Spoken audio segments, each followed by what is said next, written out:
Stand by to launch FanStream Sports. 3, 2, 1.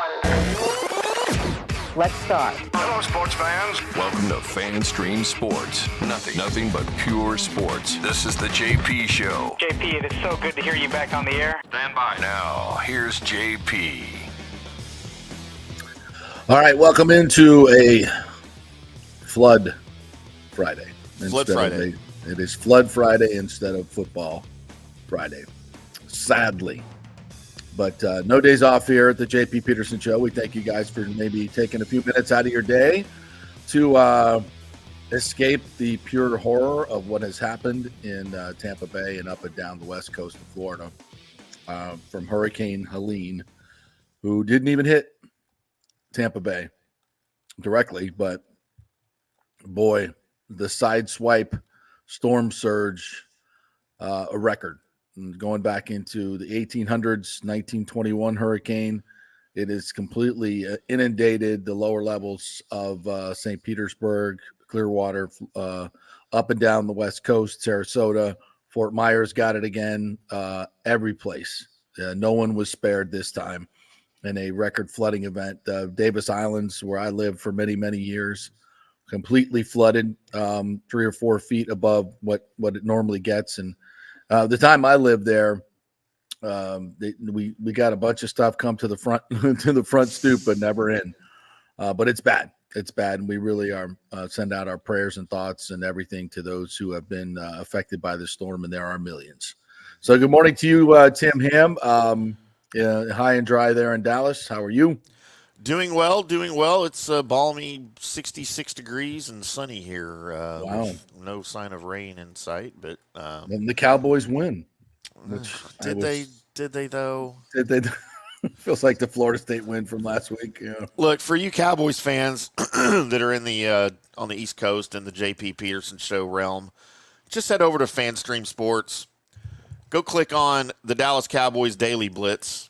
It's a short little 10-minute show that I do after and before every Cowboys game, sometimes in between. And if you want my true, honest thoughts, and I'll give them here today if JP wants to indulge me. Of course, yes. But just go. It's a little bit of a 10-minute epic rant about nothing's fixed. There's nothing better about this team, even though they beat the Giants. So y'all go check that out. Yeah, it's pretty good because it was not pretty last night, JP. It's kind of like my Florida State stuff from last week's win. Yes, yeah. Very similar to that. Yeah, because you expect more from your teams that are supposedly quality teams. You expect more from teams who everything is given in terms of resources to win, and you expect coaches and players to do their jobs and come play the best. I mean, that's what football is all about, right? It's the ultimate team game. And when that doesn't happen, and for those of us who are true nerdy football fans, it's not just about the wins and losses. It's never just about the wins and losses. It's about how you go about it, what it portends for the future. And that's, to me, that's more fun. That's the deeper dive into what's going on. And the Cowboys are far from fixed. The Buccaneers, this now becomes for them with the Eagles. And I was on a John Kincaid show. He was nice enough to come on our show yesterday. I returned a favor today up in Philly there on the Fanatic. I was pretty frank about it. I said, this is not the Bucs team that you were supposed to play. This thing is absolutely gutted by injuries. But hey, the Eagles have a ton of injuries themselves. I think it really it becomes a fascinating matchup of coaching staffs and who can hide their injuries the best and take advantage of your opponent's injuries the best. So this becomes a real strategic game in terms of the coaching staffs. Who does that favor? Interesting. Liam Cohen, Todd Bowles versus Vic Fangio and Kellen Moore, right? Interesting. You know Kellen Moore very well. Yeah. How would you say he has done in his career in terms of attacking teams' weaknesses, especially when it comes vis-a-vis injury? I would question that Kellen Moore even knows what that means. Oh, well then. Okay then. Yeah. Kellen Moore is not something to be feared by way of offensive coordinator his schemes. And I know in Dallas, at least his first year or so here, he was supposedly a little handcuffed by Mike McCarthy's offense and didn't get to do what he necessarily wanted to do. But those reins were lifted way before he left, and his offenses looked good against bad teams, but Right. bad against good teams. So I don't know that he knows how to play to strengths or weaknesses or things. I just don't know what. Well, knows how to do. how long was he the coordinator there? 3 3 years? years? 3 years. Yeah. You would know. Like if he Yeah. did a good job of attacking injuries, you would know. You would see it on a consistent basis. Like, oh, their corners were down. They did a nice job getting the ball to CD Lamb or whatever. So you would know. So that I'm going to say that's an emphatic no. Vic Fangio is as good as it gets in terms of scheming things up. So I think he'll do a good job. What do I expect out of Todd Bowles? Well, I expect him with no A.J. Brown and no Devontae Smith.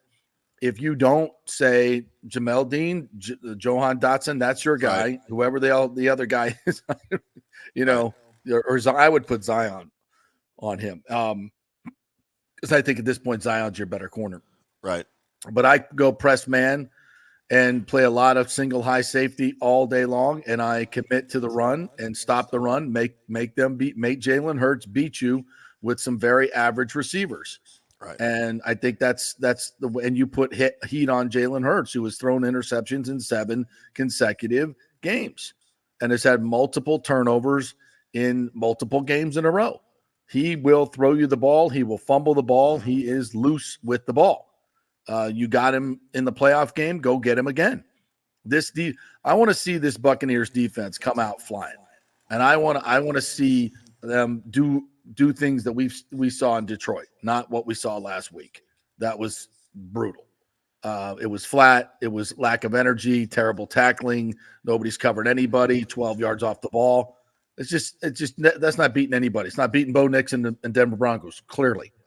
And when you go look at that defensive performance on a second look on the all 22, it looks even worse. Zero pressure, no intellectual pressure at all in terms of pre-snap for Bo Nix, no physical pressure, no nothing. And you do that against the Eagles and you will get steamrolled. This is still a very good roster. It's got a lot of star players. And a dude by the name of Saquon Barkley, who is absolutely tearing up the league. And if you don't commit an extra guy, he will run for 200 yards against the Buccaneers, and then you have no chance to win. Yeah. So I think this really comes down to a real scheme type game, and I'm going to be very interested at 1:00 when the Eagles, if they get the ball, how are they playing this? Are you dropping down Christian Izien, who is a fantastic tackler in the run game, and helping him support the run game? And if so, you're daring Jalen Hurts to go beat you, and that's fine. Zion McCullum, make a play on the ball. Jamel Dean, for God's sakes, make a play on the ball. The safeties that Whitehead had a terrible game last week. Terrible. He's got to step back. This Eagles passing attack is severely handicapped. Now go take advantage of it. Don't play them like you did last week against the very vanilla and non-threatening Denver offense that you made look like the freaking greatest show on turf. They got to be way, way better. Now, as far as the injuries go, Luke Gedeke did practice yesterday, and they do expect him to play. So that's good news. I'm getting a little feedback, Timmy. Is that coming from somewhere? I don't know. Let me check on my end what I might be getting able a little to bit of reverb in my headphones. Tell me if that's better or worse. As we progress that's here better. a little bit. Okay. That's better. I don't hear myself. Okay, there good. we go. Thank you. Luke Gedeke fully practiced yesterday. You heard Baker Mayfield say it. You didn't hear him. Well, he told the crew last week that they are severely handicapped, paraphrasing here, when Luke Gedeke is out. So he gets back in. And a really interesting article, by the way, from Josh Capo of the Pewter Report. It was a great job breaking down the X's and O's. And Liam Cohen specifically talked about the gap versus zone run schemes. And, he's obviously getting used to what this offensive line does well. Right. But check out these numbers. This is a breakdown of the team's efficiency when running each concept on first or second down while leading or trailing by 10 or less. Gap runs, 14 carries, 96 yards, 6.86 yards per carry, 3 first downs, 1 stuff, 57% success rate. Zone runs, 24 carries, 35 yards, 1.45 yards per carry, 25% success rate, negative 0.41 EPA per play. I'm going to go with Gap. I mean, that is a huge disparity to the point where your team can't block zone. Don't do it. Don't call it. I mean, you got to have a little bit of balance. I get it, but this is ridiculous. Those numbers, and you can see it with your eyes. And last year you saw it as well. If you don't have the bodies to push people in a gap in a zone scheme, don't run it. If you have athletic, more technical offensive linemen, run it. Run the gap scheme, and that's where they're going. And then when you look at the numbers for the two players, Bucky and Rachaad White. By the way, Bucky Irving coming up with a surprise hamstring injury in practice. Oh boy. Like, where the hell did that come from? Hammies are nothing to deal with either, man. Oh no, especially with a scat back like him. Yeah. So in the gap runs, Rachaad White 6 carries, 34 yards, 5.67 yards per carry. I mean, that's really good. Bucky Irving, 8 carries, 62 yards, 7.75 average per carry. I mean, and zone runs, Rachaad White, 18, 25, 1.39. Bucky, 6 carries, 10 yards. Even Bucky in the zone scheme is not good. So, if Liam Cohen calls one more zone run, he's fired. I mean, it's just like, I've never seen such a disparity. And this is stuff. These are analytics that really can help you. When you're calling plays, your teams are just good at some stuff. They're not so good at others. So hopefully that is something that will unlock the run game for these guys. So once again, Pewter Report, Josh Capo, great article. Go check that out. So that could be helpful moving forward. And we stopped with the silly zone scheme. Kalijah Cansey did not practice. Do not expect him to play at all. Vita Vea has been limited this week. So even if he does play, how effective will he be? Again,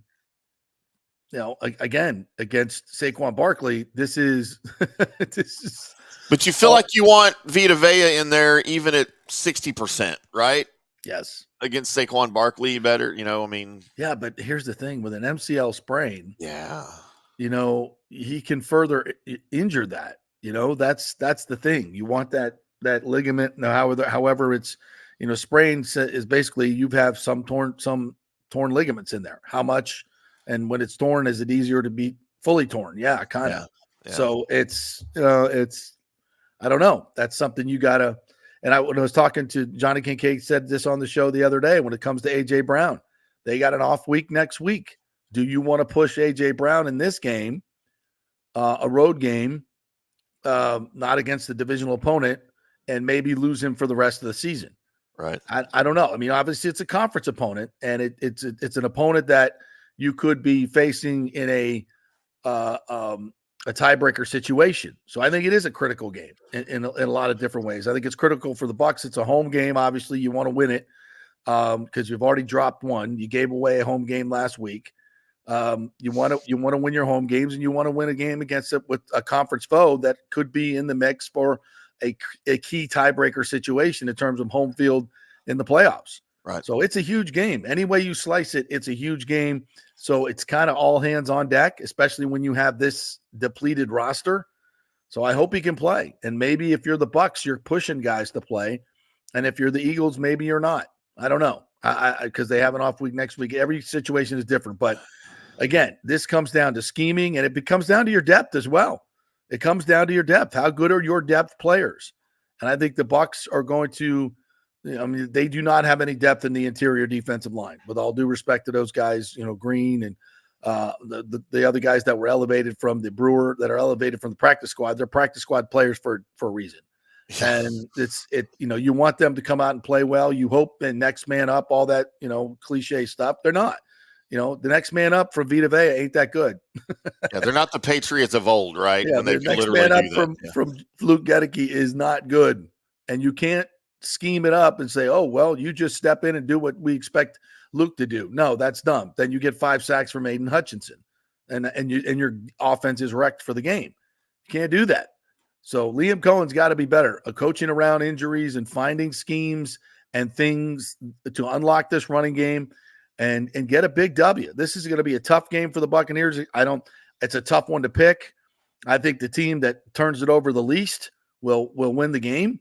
I think it's a field goal game, and it's going to come down to who can play better in the fourth quarter. The Bucs better come to play. Yeah, that's all I'm saying. That flat BS from last week. And when we talked to Zion McCollum, and I asked him, I said, because he said they weren't mad last week. They were too happy, right? I said, are you pissed? He's like, yeah, we're pissed. We're pissed, and we're going to come out pissed. So good. Yeah, and the Eagles are I think they're vulnerable on both sides of the ball. They've through 3 games this year, they've gotten progressively worse and progressively better at the same time, if that makes sense. So you look at week 1, they beat Green Bay down in Sao Paulo, Brazil, right? Right. Scored 34, allowed 29. Week 2 against the Falcons in Atlanta, or at home against Atlanta. You scored 21, you allowed 22. Defense is getting a little better. The offense is getting a little worse.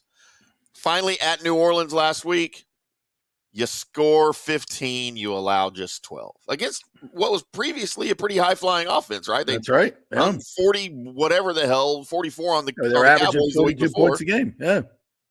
Right. So, but, with the injuries, and it seems like everyone in the league is dealing with weird injuries like that this year, right? Like maybe I'm just noticing it more this year, but how much do you think, and I think about this specifically for the Bucs, because I think their training camp is soft as hell, and I think their practices are soft as hell. And this is the way Bowles runs his program. He's winning, so what the hell do I know?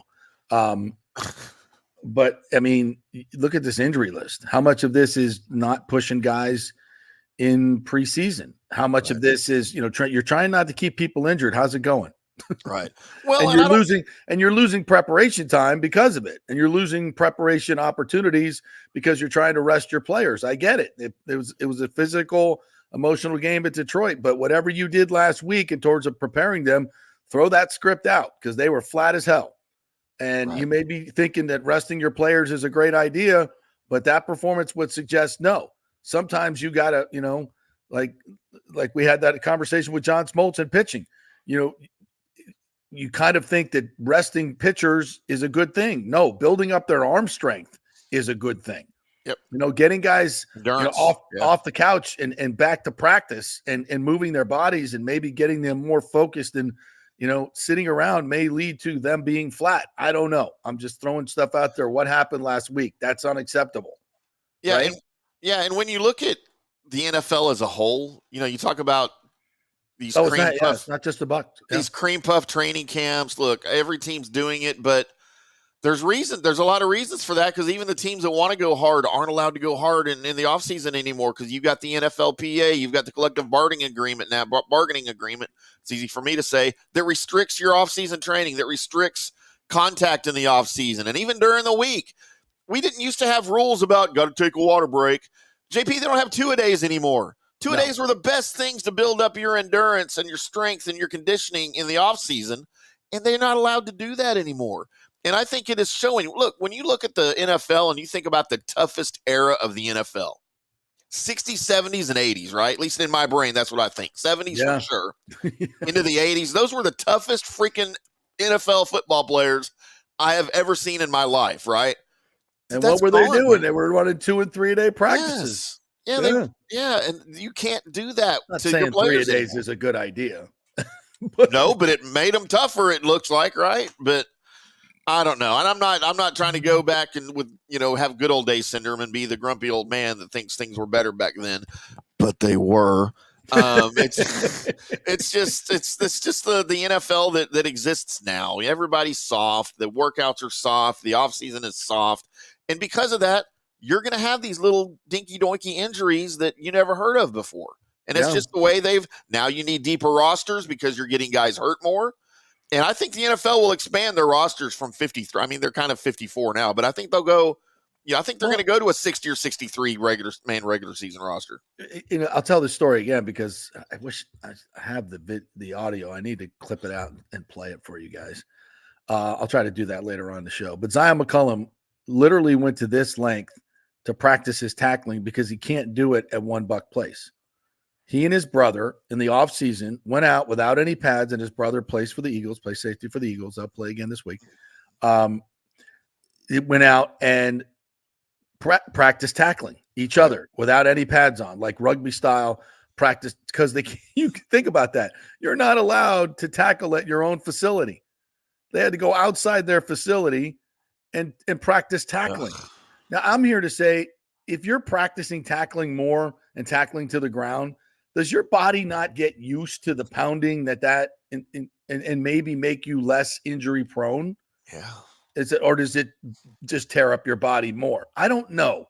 I mean, smarter people need to answer this question for me, but it just seems like the softer you go, the more injuries you get. And you don't go soft during games. If your body's not used to that you contact. Have no choice. Yeah.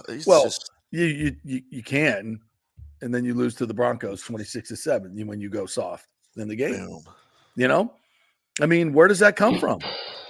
Right. You can play soft. I just saw it. But you're not supposed to. That's the point. So, yeah, I mean, and again, I'm not putting this on the Bucs because it is a league-wide epidemic of softness. And, the older players laugh at these training camps and practices. Yeah. And I would put it out there. If a coach comes along and is a little tougher on their players and makes them a little tougher, they're going to be a tougher team on Sunday? Huh. I don't know. Interesting theory, Peterson. Yeah, just saying. I mean, I know there's a line. We don't need the Ray Perkins 3-a-day full contact, full padded practices. That's crazy talk. But yeah, I think they could be a little bit tougher across the league. Yep. Here's an interesting concept that needs to be talked about. Yeezy says, I think Ray J will be empty Sunday. You can't go to a football game when you're, tearing the drywall down in your house. Because of flood damage. Yeah. Yeah. I mean, how many Buccaneer fans are sitting there looking at their tickets and then looking at their house going, honey, we ain't going to the game on Sunday. Or is it the other way where they're like, I don't want to deal with all of this right now. I'm going to the game to forget about it for a few hours. I would choose. So I don't know, but I think the attendance will be affected by what happened. I mean, some people don't have cars to get to the game.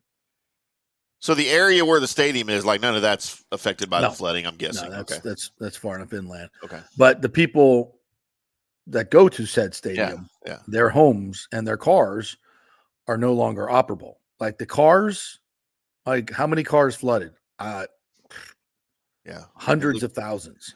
Like I said in pre-show, I was up last night watching the Weather Channel and the landfall and watching all this, monitoring the storm surge and everything. It just looks brutal. Yeah, I mean, and you got to ask questions. Like Baker lives on Davis Islands. I think there's a few players that live on Davis Islands. It's still underwater. I saw a flyover that the mayor Jane Castor put up on Twitter this morning, and I saw my old house on Davis Island and water surrounding everything. Wow. There's especially in the southern tip of the island. The middle of the island's a little bit higher in the front, but there's lots of low places, and there's canals that dissect the island as well. And that's why they call it Davis Islands, plural. The canals dissect them. So, and those canals are full, and the waters come up into people's homes from the back. A lot of Lightning players live on Davis Island too, as well. So I'm sure training camp will be affected as well. So, and again, how do people travel unless they move their car off of Davis Island, or they have an elevated pad, a parking pad, which I don't think there's many. The houses are elevated, but the parking pads and the garages are on the first floor. So you would have to move, and what I would do, I would always take my car to a parking garage and park in the parking garage, either TGH or one of Sure. the downtown ones. A lot of people didn't do that. That's crazy. Yeah. So anyway, there, I think that is going to be a factor just in terms of the crowd. Probably be somewhat subdued. But we're going to be learning more and more this morning as this, the sun came up. I saw some of the damage. There's saw a video of Treasure Island. Somebody drove down the main road on Treasure Island, and it looks like there's a marina in people's front lawns. That's like ridiculous. There's just 6 and 7 boats like sitting in people's front lawns, like they floated. I'm like, holy crap, what the hell happened? Yeah, they all came unmoored or unanchored and floated down Treasure Island Boulevard, and now they're sitting in people's yards, in the front of their yards. Good grief. Yeah, and it just, the property insurance rates, oh my God. I can't even imagine what it's going to be. Because Tampa's not used to getting hit like this, right? Like, I know it's seaside and everything, and there's hurricanes that go through Florida all the time, but Tampa is usually immune to all of this, right? The Calusa burial mounds. Y'all have been hit hard a couple times here recently. The Calusa burial mounds are the reason why we never get a direct hit, according to ancient theory. Right. And they rim the entire Tampa Bay. Right. And for whatever reason, Tampa Bay has been spared a major hit of a hurricane since 1921 was the last major hit that they had. But this, again, it doesn't take a head-on blast to flood. In fact, sometimes it's worse if it just stays off the coast and you get that backside circulation that just pushes the water up into the bay, the very shallow bay, and that water, there's only one place for it to go, and that's up into the city. And this has always been the nightmare scenario. And it's, this is a record flood stage. It's in lots of places a 10-foot surge, when the record, I think, was 6.5 or 7. So it's not even in some places it's 30% more than the record, which is ridiculous. And so you're going to have, property damage is going to be crazy. But anyway, back to football, like that matters. It'll be interesting to see what this crowd looks like, what the crowd is like. I mean, even if you're at the game, or you thinking about the $200,000 worth of damage that you just sustained in your home. Yeah. Tough times, but the world will go on, the game will go on, and hopefully the Bucs will get a W this week. Checking in with some of our commenters on the subject. Nathan Elliott, good morning to you, my friend. Hope you are safe in the storm. No Brown, no Smith. Stop Barkley. Win the game. Yeah, pretty simple, right? It's a good game plan right there. You got to go out and do it, though. 2 words to win, says Thomas Casper. Mike freaking Evans. That's 3 words. I added the middle one. Yeah, I mean, he's got to get more. And as soon as you say that, though, let's not forget what happened when Baker forced the ball to Mike Evans in the first quarter. So just, getting interception, if you weren't there. Yeah. And it was a terrible throw. It threw into double coverage. And I guarantee you, the pre-snap read said, if Mike's close to open, I'm throwing it. He wasn't. The safety came over, and that was a bad throw. It's a bad decision. So as much as we want to say, just target Mike Evans, well, if he's double covered and he's not open, don't throw the ball. And that means someone else is open. So find the open guy. Exactly. Now, he was open a couple of times and Baker missed him. Yeah. But that's going to happen. There's a lot going on, especially when you don't trust your protection. Nathan said, we'll be at the game. We'll be tailgating at Lot 12 and then be going to the Hootie Edwin concert after the game. Who's Hootie Edwin? Hootie in the Blowfish, and I guess, is it Edwin McCain with him? I don't know. I like Edwin McCain. I can do that, Hootie. I thought they broke up. Isn't he doing country music now? Oh, well, yeah, they're back together. Hootie, what's Hootie's name? Oh, okay. Darius Rucker. Okay. Yeah. Well, Darius Rucker's music was the same, as the Hootie music. They just called it country. Yeah, he's always been that. The Hootie and the Blowfish was pop country anyway, so it's all the same sound. I know he remade that Wagon Wheel song that I didn't like. I like the original one. I didn't like his version of it. Who doesn't like Wagon Wheel, bro? No, I like the song. I don't like his version of it. You don't like his version of it? No. Oh my God! Not a karaoke song. Oh my God! Yes. Well, the original one's a better karaoke song. Who did the original? Old Crow Medicine Show. You know who wrote that song? Who? Do you know Bob Dylan wrote that song? You know what? I do recall that. It was an old Yeah. folk song. Yeah. Yeah, it was an old folk song. That's right. Yeah. Interesting. Yeah. Interesting. One more. Learn something useless every day here on the JP right. Peterson Show. J-Mac needs more looks than one per game. I was under the impression that with 3 really good receivers, it's tough for DCs to stop. They stopped us last week. You're right. Where's Jalen McMillan been? He was all over training camp. Where the hell has he been? Watching the tape, he's got some shots where he's open. Yeah. I'm not saying he's running wide open all the time, but I would trust him a little bit more and get the offense a little bit more varied. We love Mike Evans. He needs more targets, but doesn't mean you can force him the ball. We didn't when Godwin's getting 7-8 catches for 100 yards in the first half. Take it. If they're going to give it to you, take it. Mike, Mike's okay with that. Mike ain't bitching. Yeah. Now, if Mike's, getting singled and he's open, and he's still not going to bitch, by the way, because that's not the way he does it. But he'll internally make sure people know you got to feed him a little bit more. But, so you just need an efficient offense. I don't care who the ball goes to. I never get caught up in targets and stuff like that. I mean, would you like him to? Yes, if he's open. But if they're, if he's double or triple covered, no, don't throw him the ball. Bad things happen. And example was last week. So don't just say, throw it to Mike Evans. Doesn't always work out. James said, well, without a running game, it's going to be tough. Just watch Giants last night with their putrid run game. Yeah, how did Dallas's run defense show up last night? Where the hell did that come from? Because the Giants don't have a run game. Oh. And it wasn't for lack of trying, man. The Giants ran the ball. They tried their best to run the ball. You're saying Singletary is no Saquon Barkley? No, but you know what? I don't have a problem with Singletary. I really don't. I think he's good. But I mean, he's no Barkley for sure. Yeah. But that team should be better than it is. Line, yeah. That scheme that they have is terrible offensively. They don't utilize any of their players the way that they need to be utilized. That thing is a dumpster fire, man. And I hate Neighbors that. Got some touches last night. Dude, well, he's concussed now too. But man, Malik Neighbors is a stud. Make no mistake. Nope. Look, everybody forgets. Or maybe they didn't know. They didn't pay attention last year during the college football season when Jaden Daniels was running away with the Heisman Trophy. It was because of Malik Neighbors. He put those gaudy numbers up. And Malik Neighbors gave him that Heisman Trophy, and he'll recognize it. But, dude, that dude is going to be a stud if he can stay healthy and if they can figure out a way to get the ball to him, whether it's with Daniel Jones or somebody else. But he is going to be a stud. Man. Daniel Jones was terrible last night. You get a free play and you short arm the ball. Yeah, throw a pick on a free play. Yeah. Terrible. And I called it when he came out of college, when he was drafted. I said future Hall of Famer. Yeah. There you go. All right, let's okay then. Let's take a break. We'll come back on the other side. We'll do some more bucks as we go through the day. Also, we'll get into some college football. Huge game for USF. We got some picks for you.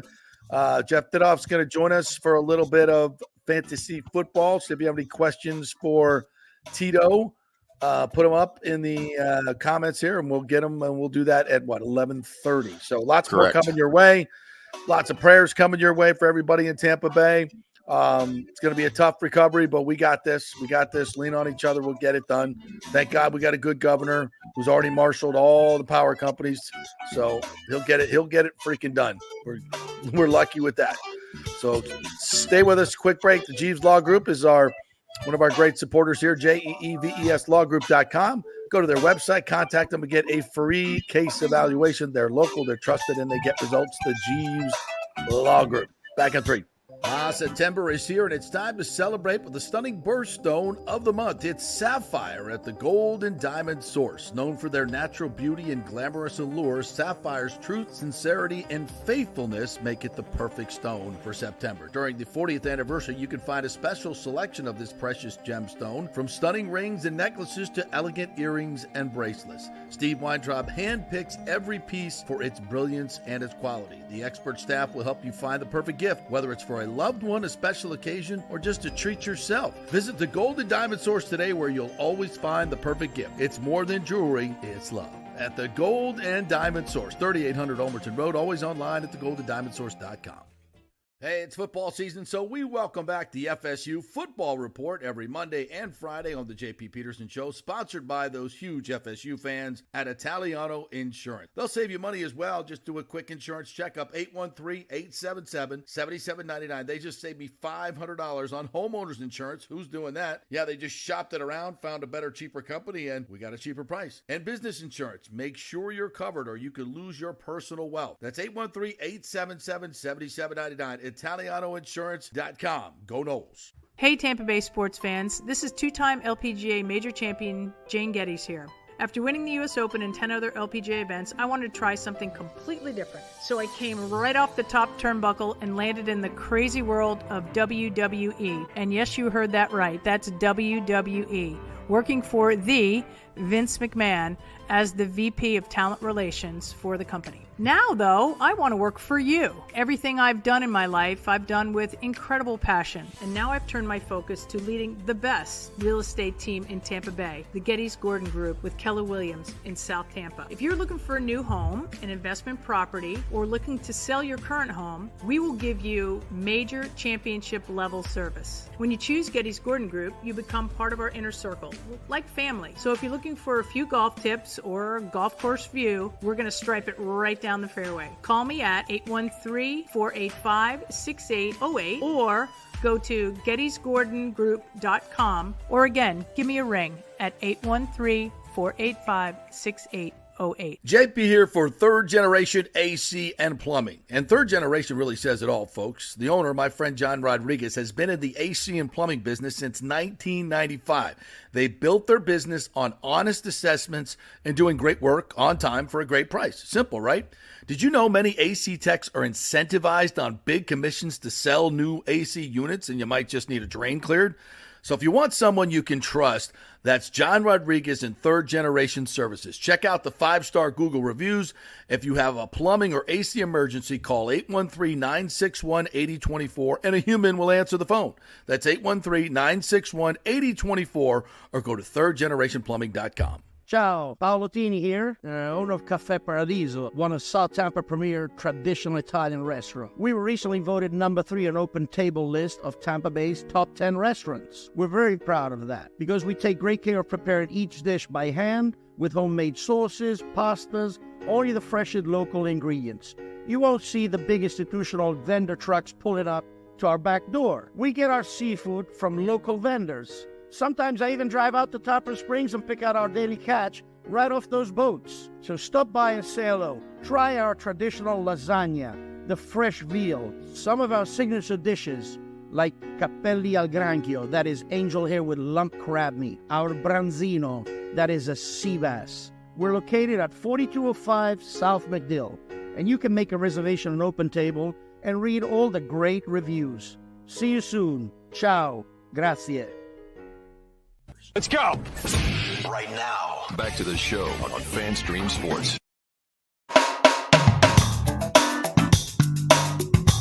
All right, welcome back to the JP Peterson Show here as we roll on here on a Flood Friday. Hope you guys are all okay out there. Just heard Third Generation Plumbing and AC. I'm going to get John Rodriguez, probably going to text him this morning, the owner, find out what you guys should be doing if your air conditioner's been underwater for the last 4 or 5 hours. I'm guessing that doesn't work too well when salt water gets up into your AC unit. That's probably, I don't think that's part of the recommended operating environment. I mean, if it was on, if the power was still on when it got, I hope you guys were smart enough to turn the power off. And I saw a lot of people online last night saying, I'm walking around my house and I feel the electricity coursing through the water. I'm like, yeah, turn your power. If you still have power, turn the power off. Wow. People, electricity and water. Yeah, they don't mix. And I saw a Tesla charging station that was half underwater. Oh. Like, how does that work? I was wondering myself, like that's probably a lot of voltage in that whole deal there. Hopefully they shut them off or cut the power. Right.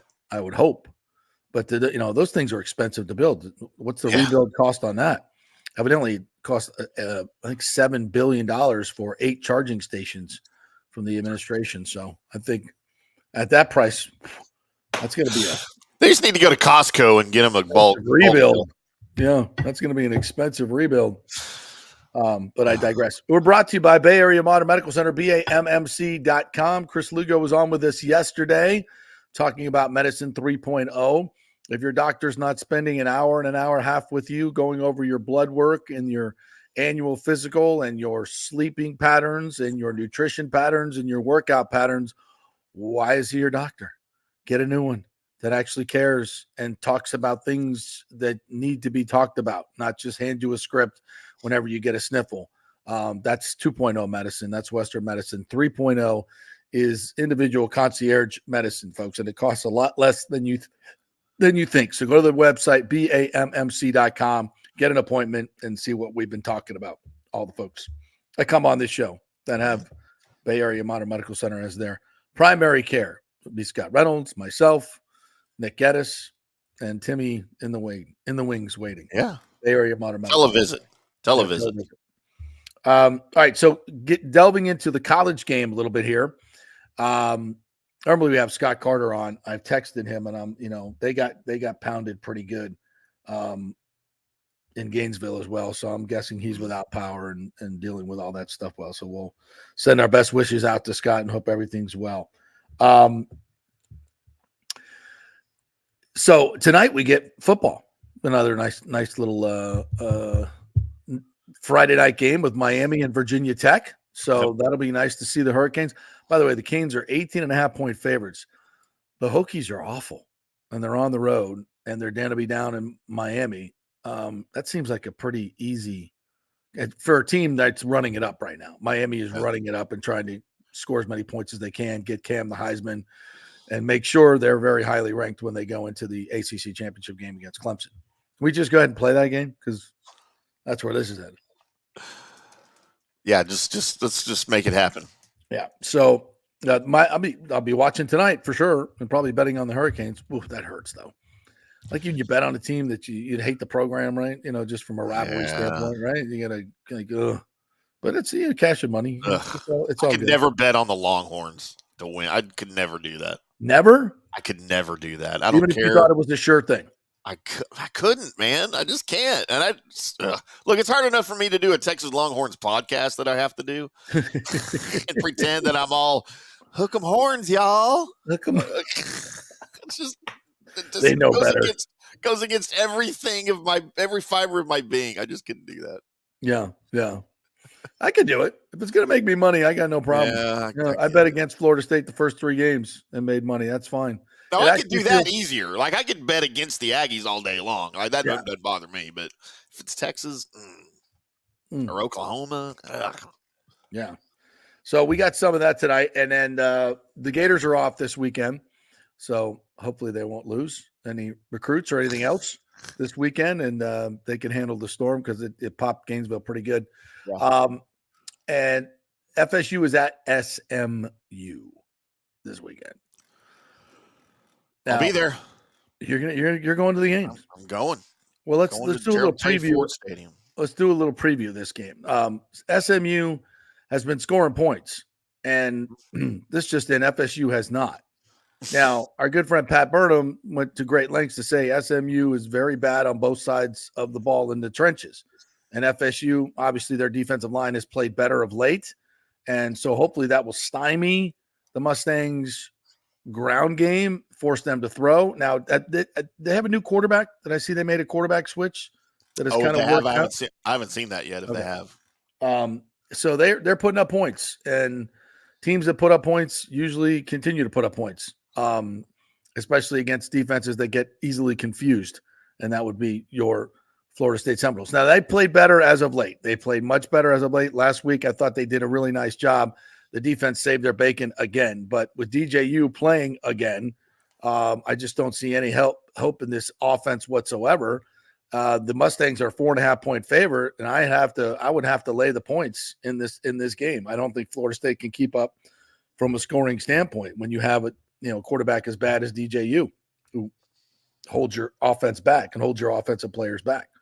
So I see this as and this is SMU's first ACC game, correct? Yeah. there'll be a lot of pomp and circumstance at the stadium. There'll be a lot of, they paid dearly to get into this conference and will continue to pay dearly for many, many years. That's right. I said pay. They don't really care because they got tons of money in SMU. Gosh, they've got so much money, dude. Yeah. So I they don't care, but I think they care about this game. I think this is a really, really big game for SMU. Yeah, and so you mentioned the quarterback change. I guess they benched Preston Stone, who was the incumbent starter through 3 games, and he hasn't been great. Their offensive danger isn't through the air; it's on the ground for sure. But they put in Kevin Jennings. They've named him the starter, and he's actually appeared in games this season as in relief and put up better numbers than Preston Stone. But unlike apparently Florida State, when your starting quarterback isn't performing, they didn't just leave him in the lineup; they replaced him. So shocking. You can do that. And right. I don't know a lot about Kevin Jennings. Preston Stone clearly in his NIL contract, it doesn't. It probably doesn't matter. Yeah. Yeah. But Preston Stone was a highly recruited quarterback. I think he was a 4-star coming out of high school. But Kevin Jennings is one of these guys that just like nobody ever heard of him. And he wasn't a walk-on. He was recruited, but not very highly. And he outplayed him in the spring, outplayed Stone in the spring. And, I don't pay a ton of attention to SMU football, but those are the things that I've heard, that Jennings outplayed Stone in the spring, but for some reason Stone was named the starter. Rhett Lashley, the head coach, I don't know if he's got ties to one or both of these guys outside of recruiting them, but Jennings is the better option. And so, but it's going to be weird. His first start is going to be at home against a new conference rival. So we'll see. I don't know. But the ground game is what the Seminoles are going to have to stop. Well, that should be more doable because the last few games, the defensive line, Farmer played a great game last week. Even Marvin Jones Jr. made a few plays. Patrick Payton is starting to step up. They're getting more guys involved, some younger guys, Leone and some other guys involved that have played better, especially against the run. So it seems like Adam Fuller, their DC, has figured out a little bit in terms of the run game, and they're getting some of the younger linebackers involved, rotating them. So hopefully that will be a strength for FSU. And then, maybe we can turn it into a ball game. Because if they just turn it around and hand it off for 270 yards like Boston College did, they got no chance, clearly. Right. So, so the leading receiver oddly enough, the leading receiver for the Mustangs is a tight end. 13 catches, 191 yards. And the next guy is only at 100 yards receiving. So it's almost 2-1, the tight end over all of the wide receivers, all of the backs. That should change under Jennings, though. Jennings can see the field a little bit better. He's more mobile. Preston Stone's been sacked 3 times for like 57-yard losses in 3 sacks. He doesn't know when to get rid of the ball. Yeah. So, but Jennings is a little more mobile. So it'll be if they've just studied tape the first 3 games on SMU, it's going to be a much different approach, and they're going to have to account for that. Yeah. All right. So that's an 8:00 game on Saturday night. We got Georgia, Alabama. Ooh, what a game. What a game this should be. What's that, 7:30 start on ABC, I believe? I believe so, yeah. Yeah. I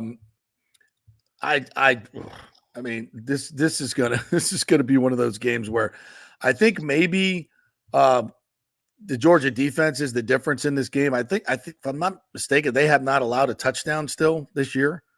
Jaden Milroe's a good quarterback, but I think when forced to have to really play a very balanced scheme and a very good defense like this. Now, don't forget, Kirby couldn't beat Nick Saban for the most part. But this is a different deal now with DeBoer as the head coach. So maybe Georgia's got a shot here. I kind of like Georgia in this game, even though they're on the road. What do you think? Oh yeah, no, I've got Georgia 100% here. I'm not a believer in the Kalen DeBoer. Nothing against Kalen DeBoer. I'm not a believer in this Alabama team. They haven't impressed me this season. I haven't watched a ton of Alabama football, but dude, like you mentioned, the Georgia defense, it's unstoppable again. They have not allowed a touchdown yet this season. You allowed 3 points to Clemson in the opener. You allowed 3 points to whoever that was, Tennessee Tech. And Kentucky got 4 field goals. And that was it. In the 13-12 Georgia win, by the way. I don't know what happened to the offense against Kentucky. But, yeah, this defense, man, they're not going to – Alabama may not score a touchdown. Really? I'm just – At that's home? just the way – yes, it's Georgia. Really? I just don't think their offense is that good. Okay. All right. What's the spread in this game? But I also said Daniel Jones was going to be a Hall of Famer. So what the hell do I know about football? Again, with that. Again, yeah. Daniel Jones, really? I liked him coming. And dude, I still think he can be a successful NFL quarterback, just not in New York. I think you're He's better than Mitch Trubisky. He's better than Justin Fields. He's better than a lot of these dudes. How do you say he's better than Justin Fields? Justin Fields 3-0. He's not 3-0. The defense is 3-0. 3-0. No, he's not. He's playing well. He's thrown one touchdown pass all season. Doesn't matter. That's all they've asked him to do. He's not losing games. Winning football, baby. It's what it's all about. God, it's all about. Yeah, Alabama is a 1-point underdog at home. Wow, they're an underdog at home. Yeah. That's for and the over under is 49.5 the total there. So I just like Georgia. Give me Georgia 49-3, and there's your over. Yeah. Okay. All right. Well, I mean, would it do anyone any pleasure? Would it give? How many people would it give pleasure? And you don't even have to be a Georgia fan. How many people would it give pleasure just for Georgia to go in there and walk out 45-16 winners? Just because there's so many people that hate Alabama, right? Just because they've been good. Like the people that hated New England and hated Tom Brady. The people that hate the good teams because they're good. People that hate the Chiefs now. You know, the Bulldogs came out as 3-point underdogs in our favorites, in this game. And it's been bet down to 1 already. Right. Wow. Yeah, that's just them trying to sting. You know Significant how that works. move. I know, Yeah, but they're that's just a trying to steer the significant betting. move. No, I think if you see Alabama at 3 is a great bet. Obviously, Alabama at 1, I think it's Right. significantly different. So I think that's why people jumped on 3 and bet it down quickly. But that's going to be one hell of a game. Very much looking forward. I hope so. I hope it's not a blowout. I hope it's a good game. I like watching close games. What about Notre Dame and Louisville? Notre Dame is a 7-point favorite in Louisville. Where's that game? You need to do better here, Vegas Insider. They don't tell you who the home team is? Usually it's the second team listed. But yeah, that game's at Notre Dame. No. See? Why would they do that? So Louisville's a 7-point underdog. I don't think Notre Dame's that good. Notre Dame's not good. I have to take Louisville in that one. So that'll be an interesting game. When is that? They barely beat the Aggies in the opener. They lost to Northern Illinois at home. They creamed Purdue at Purdue. They're a terrible team. They beat Miami of Ohio 28-3 at home. And now you've got a number 15 ranked Louisville coming into town. And Louisville's way better than you. Getting 7 points too. Wow. Yeah. That'll be. It just tells you nobody's betting on Notre Dame. Wow. And of course we have UCF taking on the Fighting Deons. 3:30 big noon kickoff in Orlando, right outside the bounce house. I think that's a bit of a stretch, but they are just getting on that Deion bandwagon, and I think it's going to be a rude awakening for Deion in this game. I think Gus Malzahn will and UCF will tear him up. What do you think? Yeah, I mean, are we doing our new little betting segment, our pick segment that we talked about? Are we doing that later? Are we doing it now? Would you want to introduce that or tell? I just had a development. Okay. Sal Pal is a late ad, and he wants to go at 11:30 producing on the air. And I know we had Jeff Titoff in that spot, but that's the only time Sal Pal can do it. We're going to have to maybe see if he can do it at 11:15. Do our fantasy football. So, well, you want to see on the air. You want to see if Jeff can come on at 11, or do you have somebody at 11? He can do it. Yeah, if he can do 11, that'll work too. So why don't we go ahead and take a break, and then we'll come back and we'll figure out what the schedule is going to be with this late development. By the way, Sal Pal's going to be doing the radio broadcast with Steve Levy, another friend of the program.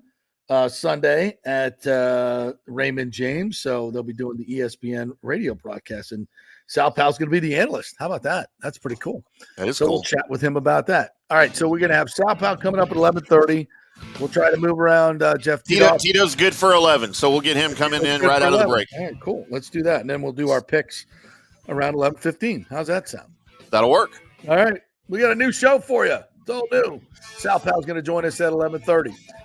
Quick break. We're brought to you by the great folks at Third Generation Plumbing and AC. Obviously, a lot of homes are flooded. You got damage. You're probably going to need a new AC unit. Get in line quickly at Third Generation Plumbing and AC. Go to thirdgenerationplumbing.com. Tell them JP sent you. I'm going to talk to Johnny Rodriguez. Maybe we'll get a little incentives going or something to see if he can help you guys out. It's thirdgenerationplumbing.com. They do plumbing and AC. You might need a little bit of both. They're the best in the business, highly trusted. thirdgenerationplumbing.com. Back in 3. Stay with us. Hey, it's football season, and we welcome back the Gator Report every Monday and Friday, sponsored by the Jeeves Law Group, Jeeves lawgroup.com. Just go to the website. You can contact them through there. Scott Jeeves is a tremendous, aggressive attorney and a big Gator fan, so we appreciate him supporting this show and, of course, your Florida Gators. They are local, they are trusted, and they get results, whether it's personal injury or anything else, any law matter at all. It's the Jeeves Law Group, Jeeves lawgroup.com. Give them a call. Tell them JP sent you. All right, this is for all you guys who don't want to go to the gym and do 5,000 crunches. At Bay Area Modern Medical Center, you can get on the new True Body machine where you can reduce fat and tone up your muscle. It's like doing 54,000 crunches in just 15 minutes. Define your body as you see fit. True Body offers personalized muscle stimulation that delivers the equivalent of those 54,000 crunches in just 15 minutes. Just get in touch with them at Bay Area Modern Medical Center, BAMMC.com. Chris Lugo and the team over there will set you up on True Body and get amazing results. Non-invasive with comfortable and little to no pain and zero downtime. You can isolate and target those areas that you want to improve and treat multiple areas simultaneously. It's an amazing machine, so check it out at Bay Area Modern Medical Center, BAMMC.com. JP here to ask the question, are you planning an event, meeting, or conference? If so, you'll want to call the designers and production professionals at Extravaganza Productions Incorporated. With over 35 years of experience in the events industry, designing and producing every type of small to large event, they can provide a huge resource for design ideas, audio, visual, sound, lighting, decor, and entertainment to turn your event into an incredible experience for the entire audience. Folks, I've worked up close and personal with this group at many national events and Tampa events, and they have unique capabilities that help you save time and money in the planning and execution of your next event. Don't delay. Call these pros today at 813-621-4700 or check out their website at extravaganzaproductions.com. Tell them JP sent you, and they'll provide a free initial consultation for your event. Extravaganza Productions, the best in the business. Golfers, listen up. The hottest new driving range craze has come to Rogers Park in Tampa. The Top Tracer range is now open 10 to 9 p.m. And just like you see on TV, every shot is tracked for yardage and accuracy, giving you immediate feedback. And best of all, you can virtually play the top courses like Pebble Beach or St. Andrews with your buddies. Plus, great food and drink options available in the well-appointed hitting bays. Very comfortable out there. Reservations highly recommended, starting at $25 per hour, including balls. Reserve at rogersparkgolf.net. That's rogersparkgolf.net. See you there. Let's go. Right now, back to the show on FanStream Sports. All right, welcome back to the JP Peterson Show. We're a little producing here on the side, my friend. More producing on the air. We're doing a lot of it today. That's just the way it works sometimes. All right, just putting out a little well, I can remind all the folks while you're doing that you can pick up all the great FanStream Sports merchandise, including JP Peterson Show branded stuff over at fanstreamsports.com. Click on that merch button at the top and get all of the great, fun FanStream Sports hats, shirts, I haven't even mugs. seen my own merch. It's on the website. I was not aware. I must have missed the meeting. Nah, you did. I think you were probably out of town or somewhere. Okay. I guess that happens. It Well, does. go find it. Go look at it. Go check it out. That's awesome. That's good stuff. Good quality stuff too. And a huge thanks to all our great sponsors. Italiano Insurance, number one, right? Today, with all the flooding, we've told you this a gazillion times. I sure hope you listen, folks, and you have flood insurance, because many of those places that you thought would never flood just flooded. And I hope you guys get it right. Get it right. And go call Italiano Insurance. Now, probably can't help you for this storm. Well, definitely can't. But make sure you are fully covered. 813-877-7799. Italiano Insurance. Get their great customer service. And if you have any issues with your insurance company, they can help you out as well. If you're with them. Yeah. Another perk. Right. All right. So we're going to do some fantasy football, my friend. Let's do some fantasy football talk with Mr. One Tito Jeff Thidoff as he joins the show. It looks like he's enjoying some adult beverages here at 11 o'clock a.m. Eastern time. What's up, Tito? How you guys doing? Good. I'm trying to find the best not fat angle for me, and I can't load. You know I think what? the best ones if I work out, maybe. There's a lot of distractions behind you with that, so I think you got a good look there, right there. Yeah, it looks good. I see a lot of bottles of booze. I see. It's Where you Vegas. at? Screens. Right now, I'm at the Planet Hollywood Sportsbook. I'm invested in the Hurricanes tonight. I think the Hurricanes roll Virginia Tech. The line moved to 17. It was 19.5 at one point, I think. And I jumped all over the Canes, laying the 17. Doesn't look like the weather will be too much of a factor there, so I think they're going to cover that easily. I forgot you're in Vegas right now. That's what you're doing. Vegas, yep. Got here last night, or yesterday, about 6 o'clock Vegas time, and I've slept for about 3 hours. Oh, as one does in Vegas, yeah. Hey, the blackjack table's been great to me so far. Just got to hope the sportsbook now follows through tonight. Right. Yeah, I love the Hurricanes. My wife's not watching. If my wife was watching, I would not tell you I did well, but I did well at the blackjack table. Oh, nice. She doesn't watch our show, yeah. Nice. No way. You back in SMU this week or FSU? You a little wager on that? No, so I've gotten to the point where there are certain teams and players that are dead to me that I'll never bet again. I don't care what the line is. And Florida State's done that to me this year. They did it to me last year, too. The BC game here in Vegas last year, I lost heavy on that one because I thought Florida State would roll Boston College. It's Boston freaking College, and they didn't, and damn near lost it. So, Florida State's dead to me. Syracuse is dead to me. I won't bet Syracuse on anything anymore if they screwed me last week. Nebraska's dead to me. So I hold grudges. I hold betting grudges. Oh, good. Well, I like that. Very that. Mature. You should. Yes. No. It's absolutely necessary at times. It is. All right. Let's do some fantasy football stuff. Yep. Do you have anything off the top of your head? Sit them or play them, guys. Some of the big guys. Anybody we should be worried about playing this week or must plays?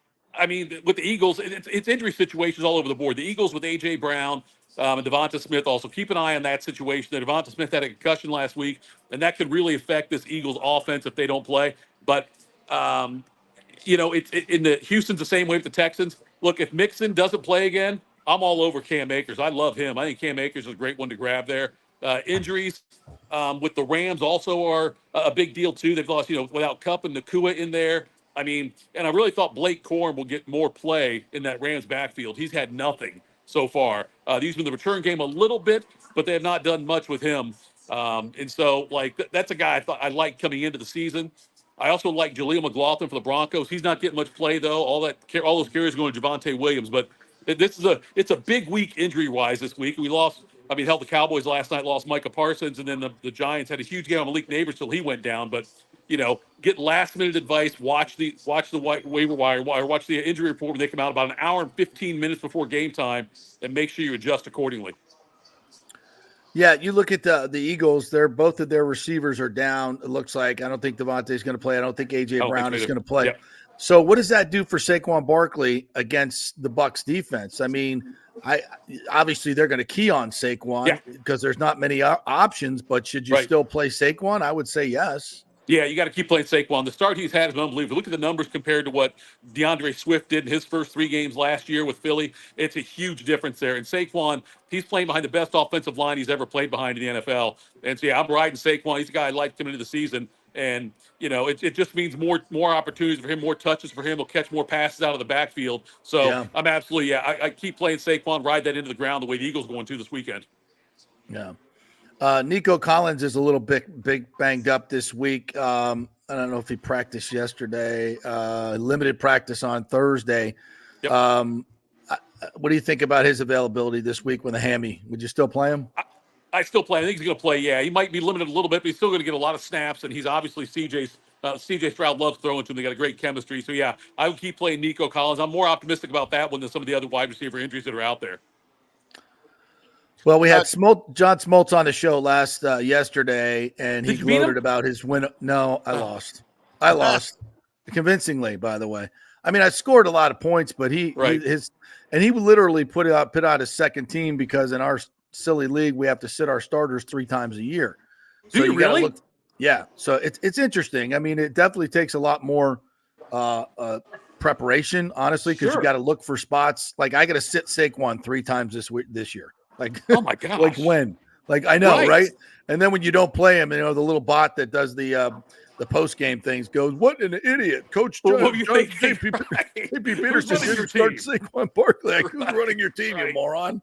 I'm like, we can't start him. Yeah. So anyway, I started Baker Mayfield over Jaden Daniels last week. Big mistake. Although we both agreed that Baker was the guy going in, but they come out flat against Denver.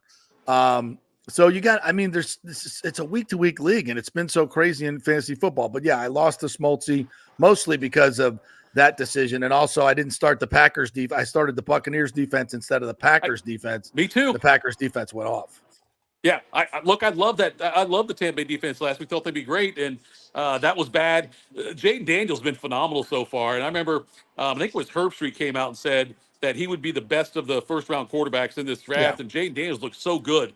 And as did I. By the way, there's another team dead to me, the Bengals. I took the Bengals and Bills in a 2-team money line parlay on Monday night, and neither one of them hit, which it's hard to do. It's hard to miss on both of them when they're that big of favorites, but somehow I managed to do it. Nicely done. All right. So also this week, are you playing Tony Pollard? That's another one of my players here against the Dolphins, who are the 27th best against the run. Yeah, I'm going to play Pollard this week, especially because some of the injuries got some of the leagues. Like it seems like Pollard's the one to go with there. The Dolphins team is in disarray.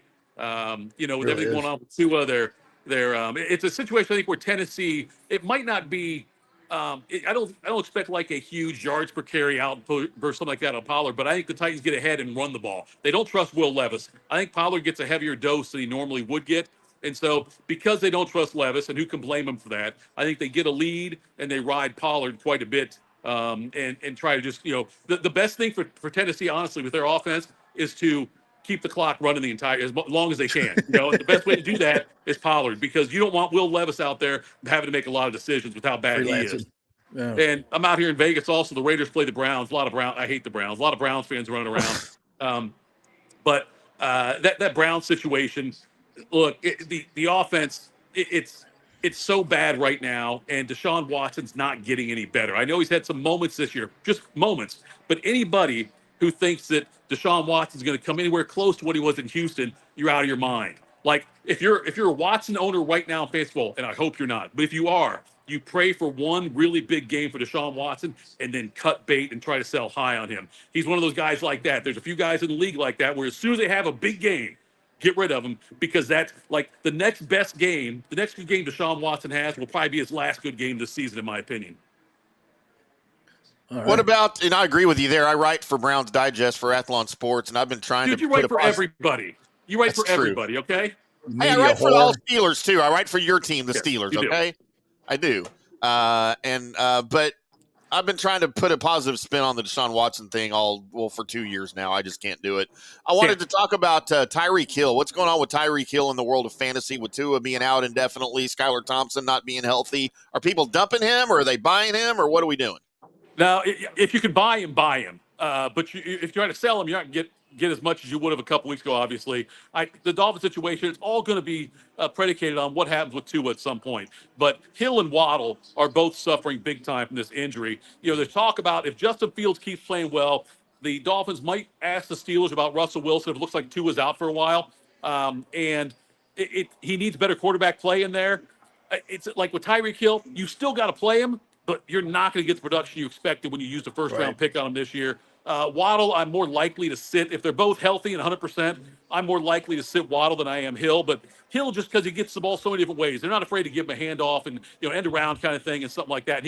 And he's always one broken tackle away from making a huge play. So I'm not sitting Tyreek Hill. I am not expecting, though, Tyreek Hill type numbers out of him. Sure. That Dolphins QB situation is just it's bad. And you got Huntley in there maybe now playing quarterback. We'll see, but it's a tough watch with that Dolphins team. Hey Jeff, how do you go about what is your trade philosophy? Like I'm stacked with wide receivers on my team, and it can only play 2 a game, right? And I got Jamar Chase, Nico Collins, Brandon Ayuk, Terry McLaurin, and Rome Odunze.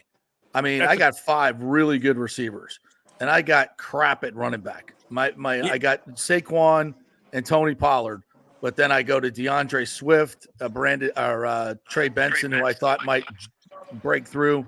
Sure. And I drafted Will Shipley to kind of handcuff with Barkley. So I need a running back. How do you go about trades?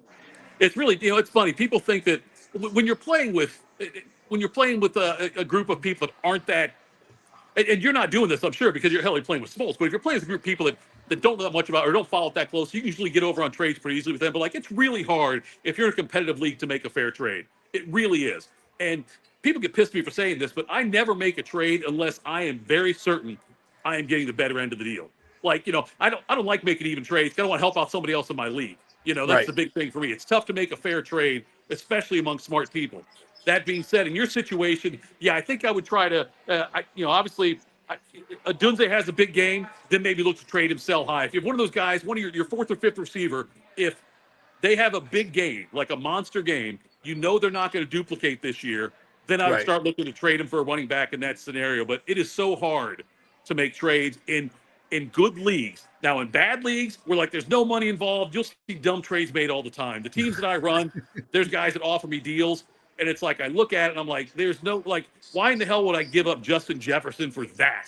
Yeah, right. So I never sell low on anybody. I always sell high when I can. But your situation with the depth, if Odunze has a big game, I would I'd pick up the phone. And by the way, I'm sorry I'm rambling a little bit here, but it's important in fantasy football. If you get off to a really good start, if your team is 3-0 or 4-0 or 3-1, whatever after this week, then you go find that 0-4 or 1-3 team that's desperate. And then those are the ones that I try to pounce on and say, look, especially with bye weeks coming up. There's some, next week, the Eagles are off. I think the Eagles are off next week. And in one of my leagues, I've got Hurts and Barkley. And so if I were 0-4, I would hope somebody would come to me and say, hey, look, you can't afford to go to 0-5 or 1-4, whatever. Right.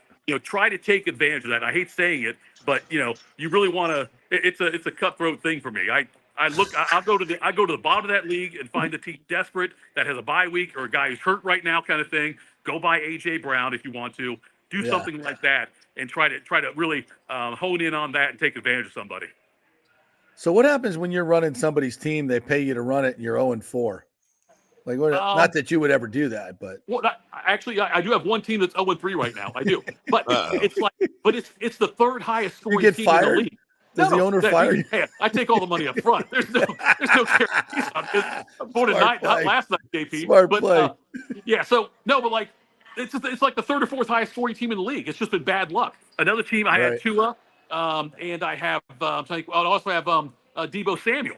And it's I tell them up front. I say, look, it's tough to make fair trades, and I say, and if guys get hurt, I can't do much about it. I log into there's probably 12 to 15 teams I'm running.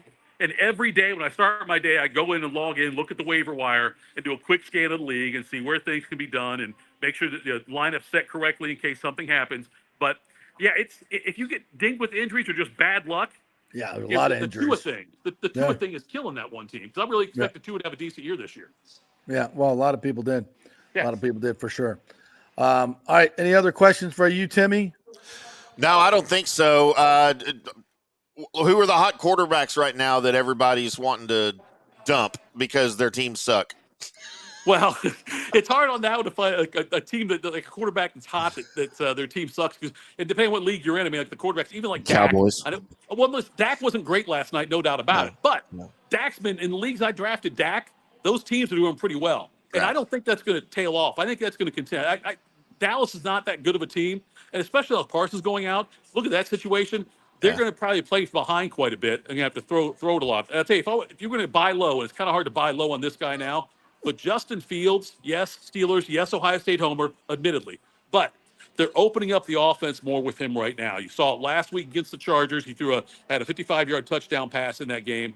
Yeah. And so they're starting to make him more comfortable. And if you look back, and I put this on the podcast, but the first 3 games of Ben Roethlisberger's career, the first 3 starts, the numbers are eerily similar to what Justin Fields has done in his first 3 starts with the Steelers. I think they're going to continue to open it up even more, and they're going to start trusting him more. And I think that I love the Steelers, by the way, laying 1.5 if you're better against the Colts.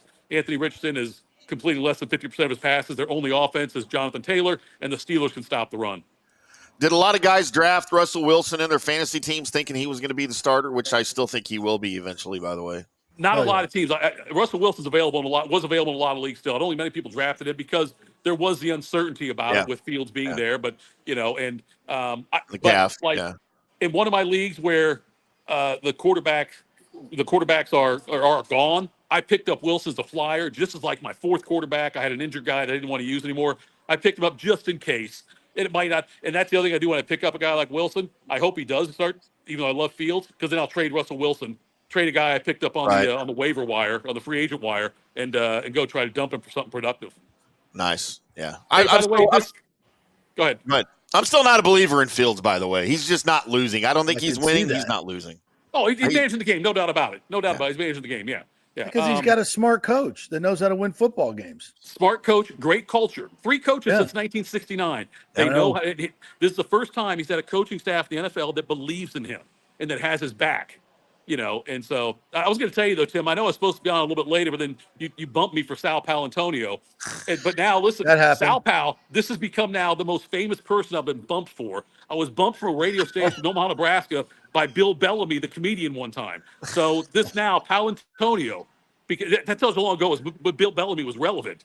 This was like 15 years ago, 20 years ago. I don't think I've ever heard of him. So you have a new top of the list for being this bumped. Is it now, yeah, Sal Pal, yeah. Nice. I call him Sal Pal because he's bumping me and we can be friends now. Okay, I'll let him know when he comes on.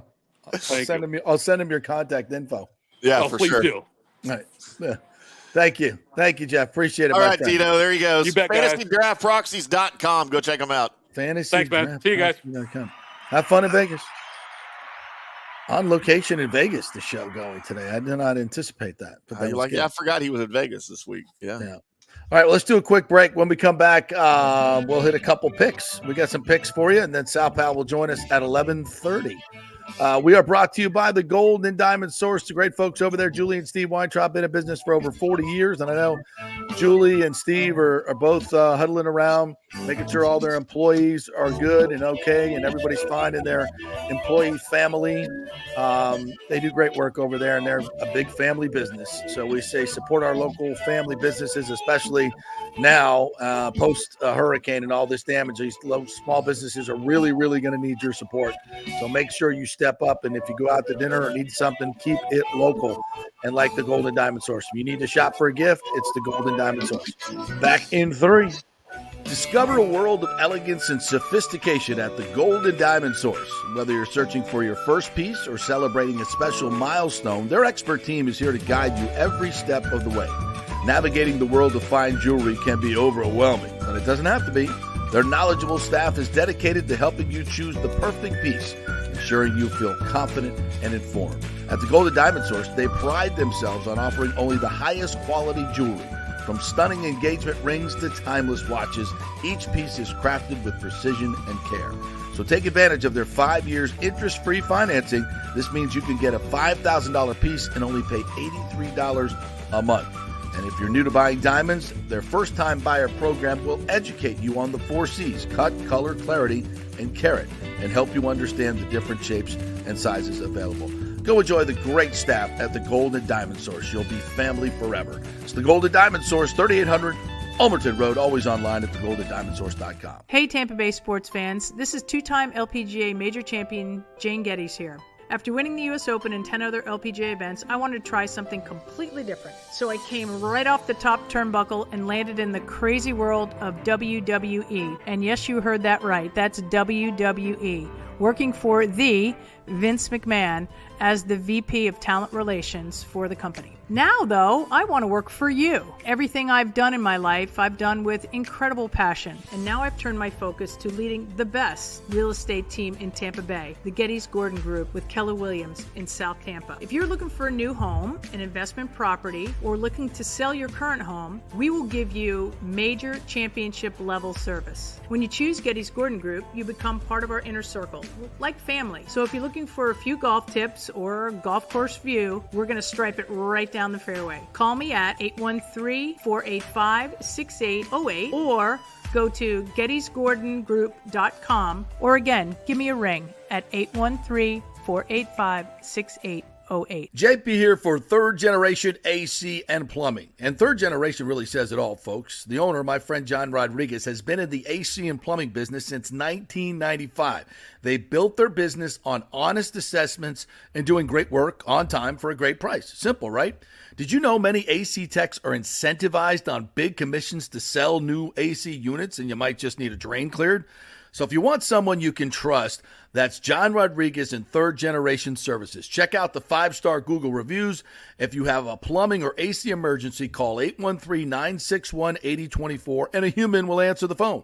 That's 813-961-8024 or go to thirdgenerationplumbing.com. Hey, it's football season, so we welcome back the FSU Football Report every Monday and Friday on the J.P. Peterson Show, sponsored by those huge FSU fans at Italiano Insurance. They'll save you money as well. Just do a quick insurance checkup, 813-877-7799. They just saved me $500 on homeowners insurance. Who's doing that? Yeah, they just shopped it around, found a better, cheaper company, and we got a cheaper price. And business insurance. Make sure you're covered or you could lose your personal wealth. That's 813-877-7799. ItalianoInsurance.com. Go Noles. Ciao, Paolo Tini here, owner of Caffè Paradiso, one of South Tampa premier traditional Italian restaurant. We were recently voted number 3 on Open Table list of Tampa Bay's top 10 restaurants. We're very proud of that because we take great care of preparing each dish by hand with homemade sauces, pastas, only the freshest local ingredients. You won't see the big institutional vendor trucks pulling up to our back door. We get our seafood from local vendors. Sometimes I even drive out to Topper Springs and pick out our daily catch right off those boats. So stop by and say hello. Try our traditional lasagna, the fresh veal, some of our signature dishes like capelli al granchio, that is angel hair with lump crab meat, our branzino, that is a sea bass. We're located at 4205 South McDill, and you can make a reservation on Open Table and read all the great reviews. See you soon. Ciao. Grazie. Let's go. Right now, back to the show on FanStream Sports. All right, welcome back to the J.P. Peterson Show. Sal Palantonio's going to join us at 11:30. So we'll do a quick segment here on some of our picks for the week. I think we did pretty good last week. I think I did pretty good last week in some of the picks. So I had myself down for 3-2. Not too bad. I think that's about right. Yeah, I didn't keep up with mine, but I'm going to start doing that. So as we start keeping track of our 3 college picks and 3 NFL picks every week, we're going to start doing here on the J.P. Peterson Show every Friday. And I'll give you the Bucks props. We'll do that as well. Yeah, that's fine. I'm going to look at the updated odds for that. All right, what you want to start with? Georgia, Alabama? Well, so the games that we decided we were going to pick for the segment were going to be USF, FSU, Florida, Bucks, right, Cowboys, and Monday Night Football. Obviously, Florida's off, and the Cowboys played last night, so I kind of improvised. Yeah, that's why I'm asking about this game. Yeah, I've got Florida State at SMU, Colorado at Central Florida, South Florida at Tulane, Eagles at Bucks, Bills at Ravens, and Seahawks at Lions. All right, let's do FSU, SMU. SMU at last look was a 4.5-point favorite in this one. I just, as long as DJU is playing, I cannot back the Noles. I'm gonna play SMU in this one. What do you get? Who you got? Yeah, I've got SMU as well. I think that's a no-brainer. They're at home. It's their first ACC game. They can score points. FSU can't. I think it's pretty simple. And then are you wanting to do the total too, over under? Yeah, what do you got there? 47 is what I have for the over under, and I've got the under. Yeah, I think that's a good bet. Because FSU just can't score. They can't score. Simple as that. I think it's a pretty good parlay too, right there as well. Yeah, if you want to. And then the next game I had Colorado plus 14 at Central Florida with a total of 62. Wow, Colorado's getting 14? Yeah. Wow. That was as of this morning when I went over these. Wow, I'm shocked by that, to be quite honest. I know UCF's good, but maybe not that good. But I don't know. I can't trust Dion. If I got to go one way, I'm going to go UCF and lay the points. I think they want to rub it in, right? Total 62. I've got the under on that one too. I'll go over on that one. Okay. I'll go over. I think there'll be plenty of points scored. I've got South Florida plus 4.5 at Tulane, 62.5 for the total. 62.5 for the total in this one. I'm going to go over. I think both teams can score. Yeah, me too. But I think USF, they're running a play every 12 seconds. So, and Tulane likes to keep it up tempo as well, although they have a new coach. So, I'm gonna go over that. And okay. I've got USF to win outright. Okay, you playing a money line? Okay, all right.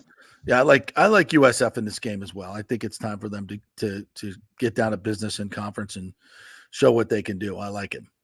All right, NFL action: Eagles -1 at the Bucs with a 43-point total.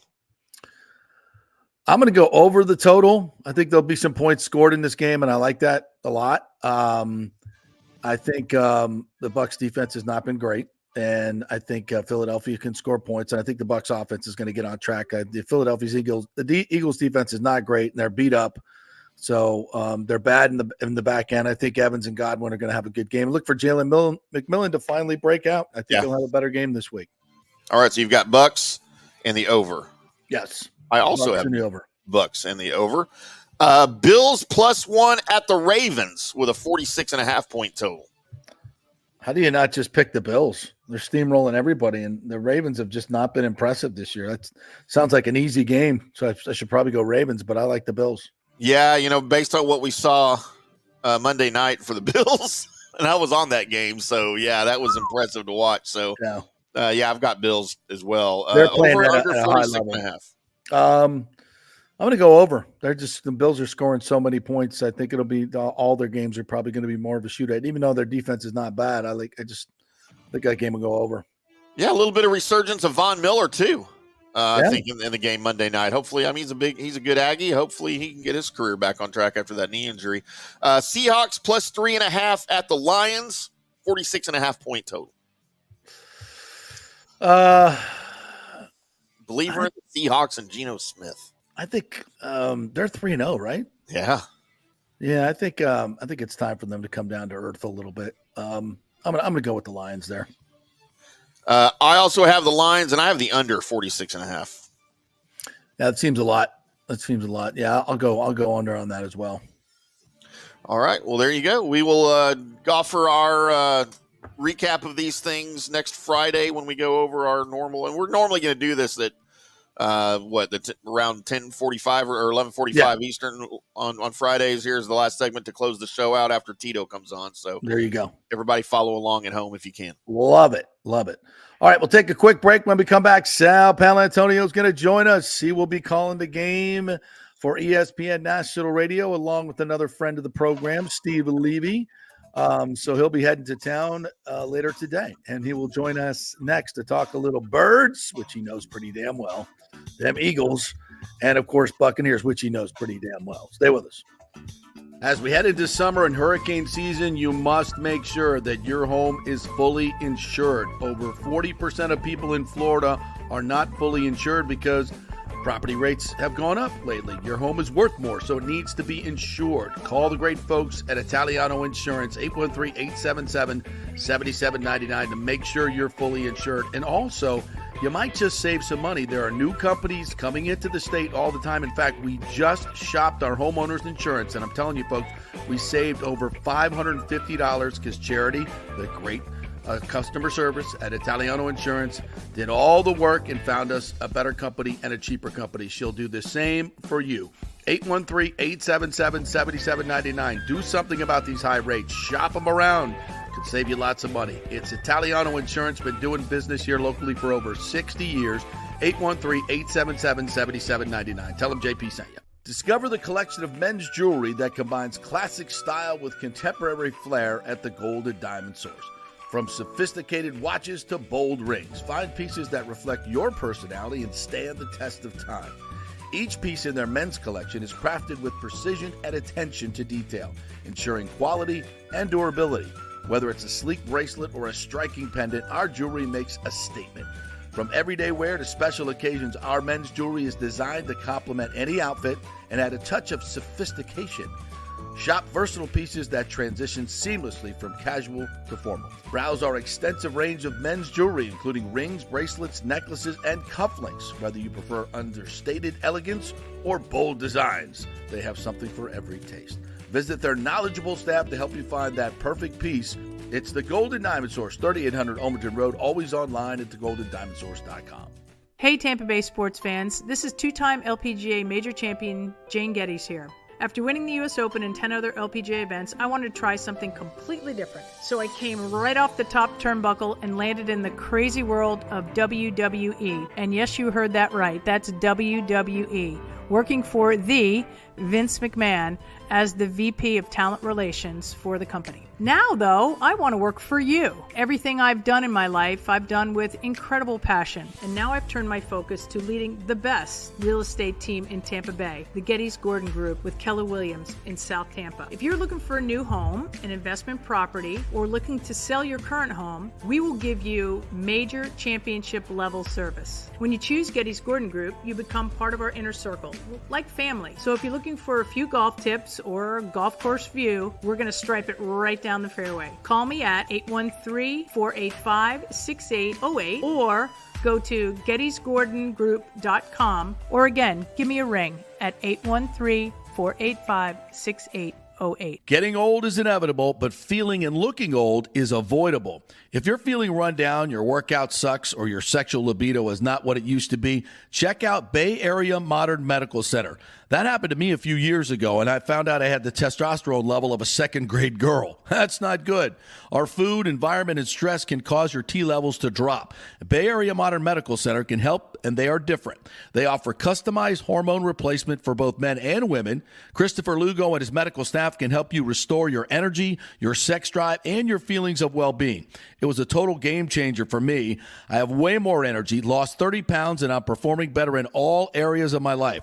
Nobody wants to talk about sexual health, but it's key to a balanced life. We offer discreet treatments with real-world results. So if you're suffering from a lack of interest in sex, ED, or lack of sexual stamina, Dr. Lugo and his staff can help. Take your health care to the next level at Bay Area Modern Medical Center, 844-977-3477 or BAMMC.com. Let's go. Right now, back to the show on FanStream Sports.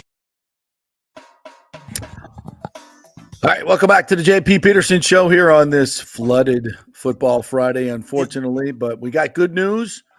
Saved the show today. The great Sal Palantonio joining us here. I hope. Did I hear the phone hang up? Nope, he's good. All right, what's up, Sal Pal? How are you, my friend?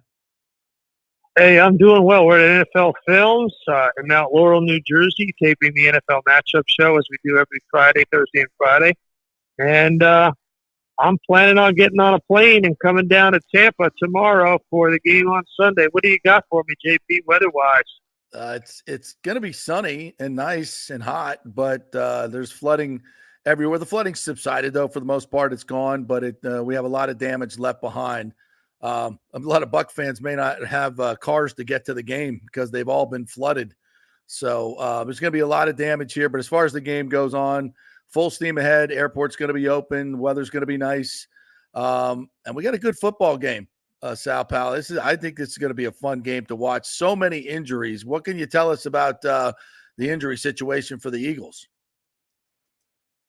Well, it's not good. I mean, it looks like they'll be missing both Devontae Smith and A.J. Brown, their top two wide receivers. Neither one of them practiced yesterday, and we'll see whether they're going to have any kind of involvement at all in practice today or the walkthrough on Saturday before the team gets on the plane and comes down to Tampa.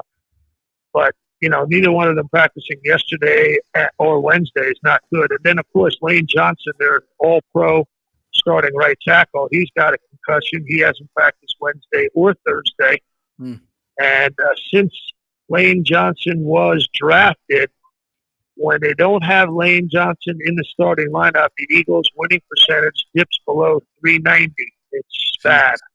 So it's a guy that they really, really miss. But they're getting better defensively. They had a good game last week defensively. I think Vic Fangio has figured out that he needs to get bigger and just overall more stout on the defensive line. They got rid of Bryce Huff on rundowns and put in Milton Williams, shifted him from D tackle to DN. Smart. Sometimes they were out there with 5 or 6 defensive linemen against Alvin Kamara, and that worked.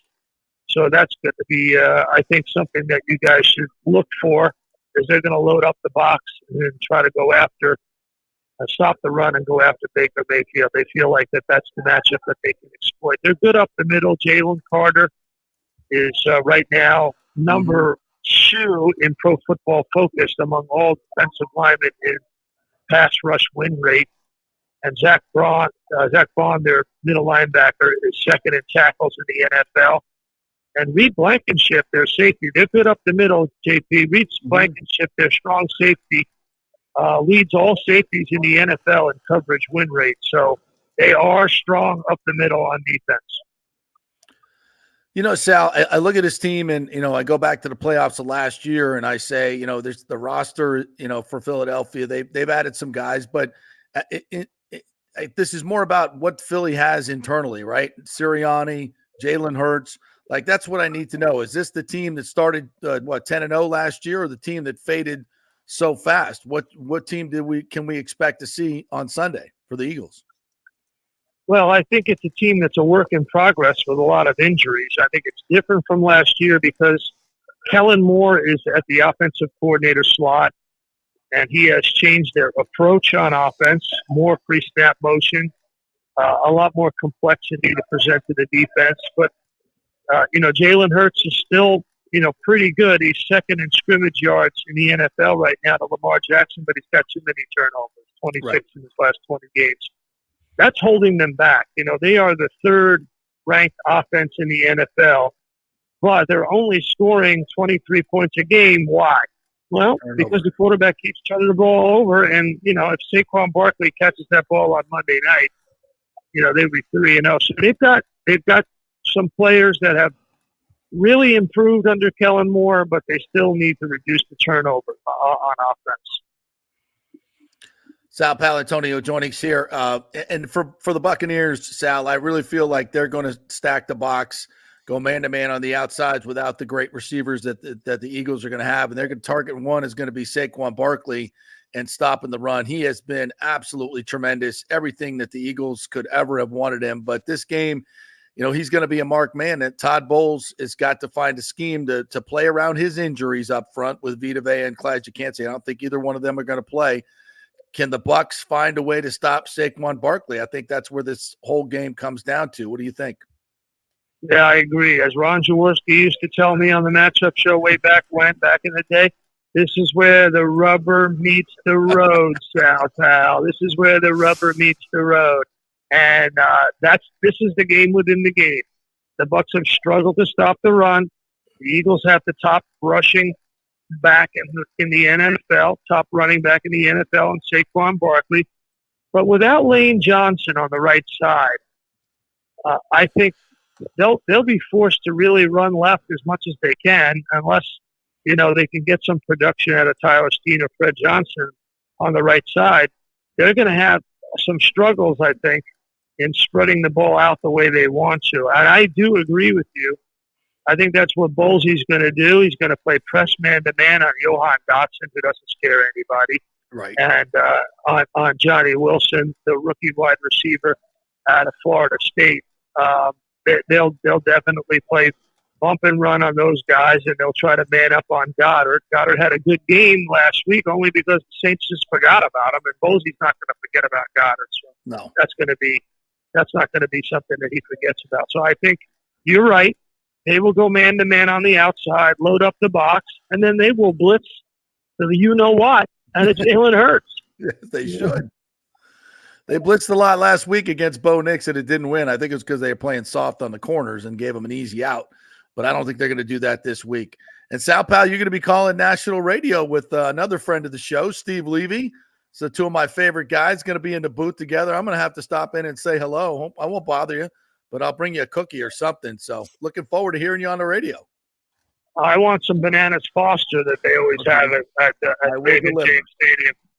I will deliver that at halftime. Yeah, me and Steve, this is like a dream come true for me. As you know, JP, first of all, to be with Steve Levy in the ESPN radio booth is really a treat. He's incomparable. I love being with him. We're good friends. He's so knowledgeable, and he brings so much joy to the arena, so much energy to the booth. He lifts everybody up. I love Steve Levy. But to be in Tampa, my home away from home, with my two teams, the Eagles, and my team that's my team away from home, the Bucks, is a dream come true for me. I can't wait. Well, I know you got a heart out here at 11:40, so go do what you got to do. Thank you so much for jumping in here. You just made our week. Hey. So I'll see you Sunday, partner. Okay, well, JP, listen, we got to get in the studio, tape this. Then I got to take my wife to lunch, or else, we're going to have a problem, buddy. Damn right. Priorities, my man. Priorities. Absolutely. Thank you, Sal. We're going to get on the tennis court tomorrow. That's what I hear. Yeah, I'm going to try to take Clarky out tomorrow. Yeah, if they're not flooded. They might be flooded. I'll have to check with the club. So, all right, well, either tennis or lunch at Palmasea. I'm looking forward to it. All right, sounds good, Sal Pal. Come on down. See you, bud. All right, brother. Thank you. Yeah, we got John Clark from Philadelphia NBC. These are my tennis brothers that we play every time the two of them come down. So, and last time I was able to defeat them for the first time ever. I had to call in a Division I tennis player to do it, but hey, you got to do what you got. You had a ringer, huh? You got to go get a ringer. We're playing doubles, and Rhett Rullison, the coach at Florida Southern, came over, and he brought one of his Tampa players. I forget the young man's name. Great young kid, Michael something. Anyway, so I'm like, okay, he's my partner against What Michael Chang was it? Oh, this kid's like 6'4". Oh, okay. And he's like, well, should I, hit it full on the serve? I'm like, hell effing yes. I've never beaten these guys. Give me the 125. Oh my God. He's just loading up, hitting bombs. Dude, have you ever tried to hit 120-mile-an-hour serve? How to return one? It's impossible. It's almost impossible. It's almost like trying impossible. to hit a 100-mile-an-hour fastball, right? It's just freaking ridiculous. And we're all laughing because he's just hitting bombs. And I'm like, yeah. So I've lost so many times. I have no qualms whatsoever. Yeah, no worries at all, huh? No morals whatsoever. Kill them Philly guys. Hit bombs at them. That's great. And I still barely won. I don't know. Anyway, awesome. So yeah, I won't have him on Saturday, so I'll get my ass kicked. Crap. But listen, as long as the Bucks win, beat Philly, that's all that matters. That's all that matters. Maybe I'll have time to call in the Cavalry. Let me see how I can get them again. I'll get some excellent tennis player just to hold me up. But I thought it was very interesting what he said there about the entire matchup. Yeah. And I want to see the Bucks play a smart football game, unlike they did last week. Right. And Baker Mayfield's, saved those 2 runs in Detroit in the first half, throwing against Chris Godwin. They've the last 6 quarters, man, they have really, really struggled offensively. And he isn't trusting his interior linemen. And why would you when, Cody Mauch's getting beat off right off the snap, and you got color in your face, and there's nowhere to go when you're getting beat up the middle. So, Cody Mock's got to be better against who? Jalen freaking Carter. Jalen Carter is going to destroy him if he's left one-on-one. Like, that's not working. And then you got Jordan Davis there as well, the Georgia tandem. So you got Bredesen, a rookie, and Graham Barton, who's probably the best player of all, and a struggling Cody Mock against Jalen Carter and Jordan Davis. That's not a W for the Bucs in any way, shape, or form. So they've got to figure that out. They got to figure that out on the offensive line. Getting Gedeke back will help tremendously. Obviously, Wirfs is still injured, so he's going to play. But how much can you give? He's been beaten a few times this year, very uncharacteristically, with speed to the outside, which never happens. So I said this last week. I said Tristan's hurt. He hadn't been on the injury report, but I said he's hurt. He doesn't play this way when he's 100%. So now he's on the injury report, but he's going to play, and it looks like Luke's going to play. So hopefully that's the magic sauce for this offense. When they had Luke game 1, they were fantastic, but since then it's been ugly, and a lot of it has been the right tackle spot that's been giving them issues. So let's see if that's the elixir for this week. Yeah, and we talked about it Tuesday with both TJ and Scott, about how once this offensive line does finally get healthy and they can start to gel, just what it's going to mean for this rushing attack, right? Now that, Irving might be hampered a little bit with a hamstring, but once everybody's healthy, I think this thing's going to click. It'll open up the passing game for Baker a little bit more. He'll get a little bit more confident. He'll return to the old Baker that we haven't quite yet seen this season, I don't think.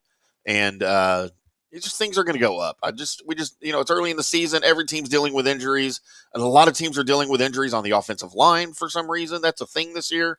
And let's give it some time. The Bucs just need to find a way to get through these next couple of games. The Eagles, Atlanta, New Orleans, Baltimore, Atlanta again, Kansas City, San Francisco. Then you get your bye week and the cream puff rest of the schedule. But, man, it's brutal right now.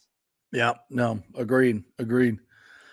Update here. 5 people dead in Pinellas County due to Hurricane Helene. 2 deaths occurred in Treasure Island, according to the Times. 2 were in Indian Rocks Beach, and 1 was in Dunedin, according to the Pinellas County Sheriff Bob Galtieri. 5 people passed.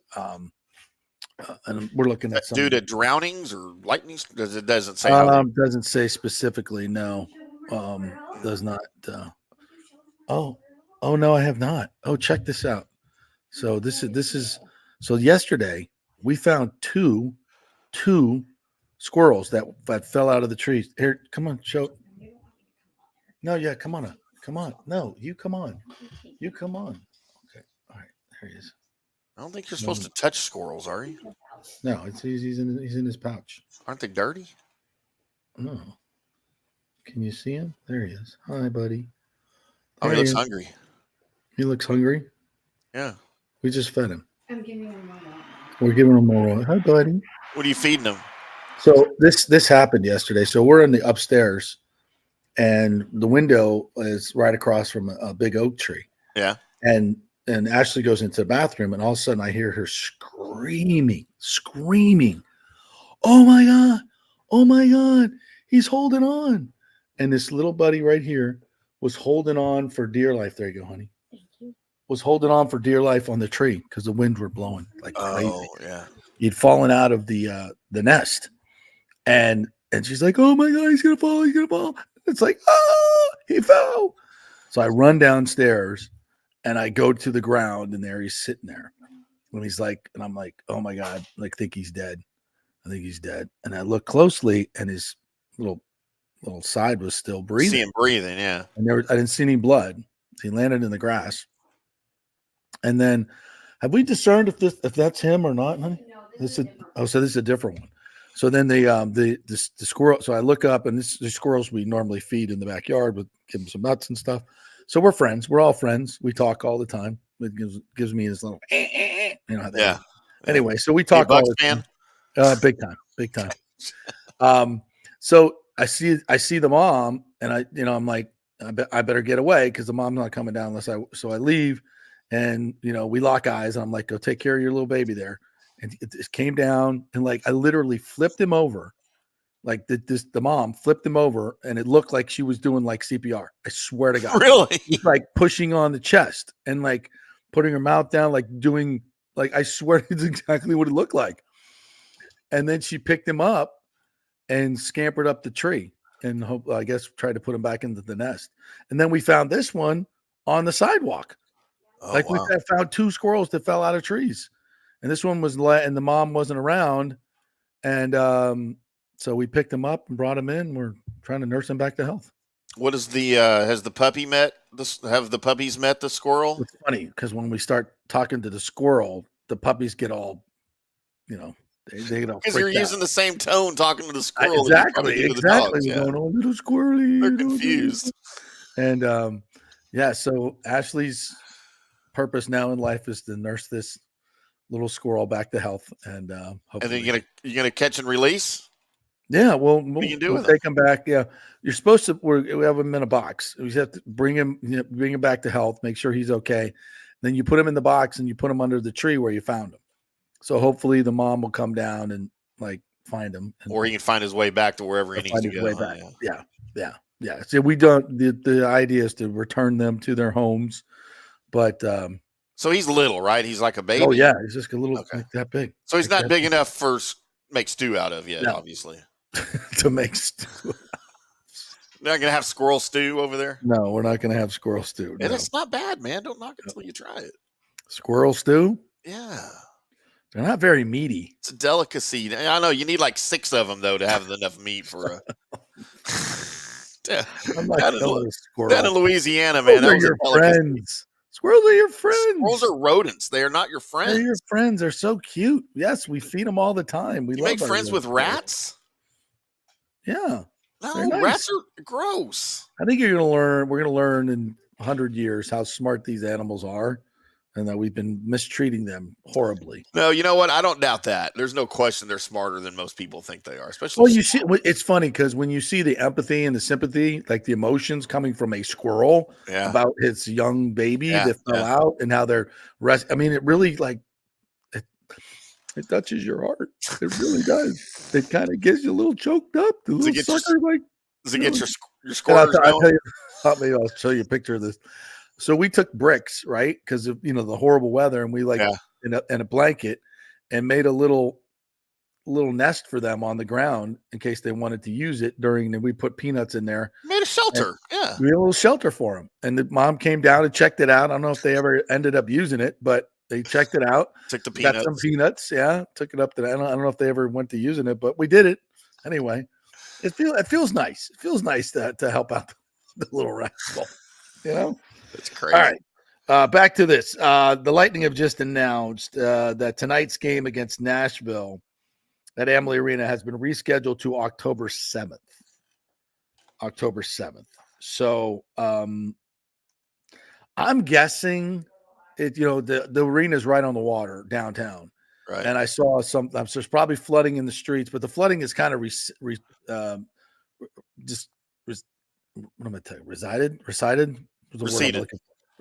God, my brain sometimes receded. And it's not, so it should be passed. The road should be passable right there. Right. But I'm thinking a lot of people, the fans can't get to the game, for a lot of different reasons. They're dealing with all this stuff. So I'm wondering, if that's going to affect the crowd on Sunday as well, because people don't have cars. They don't have cars. They're flooded.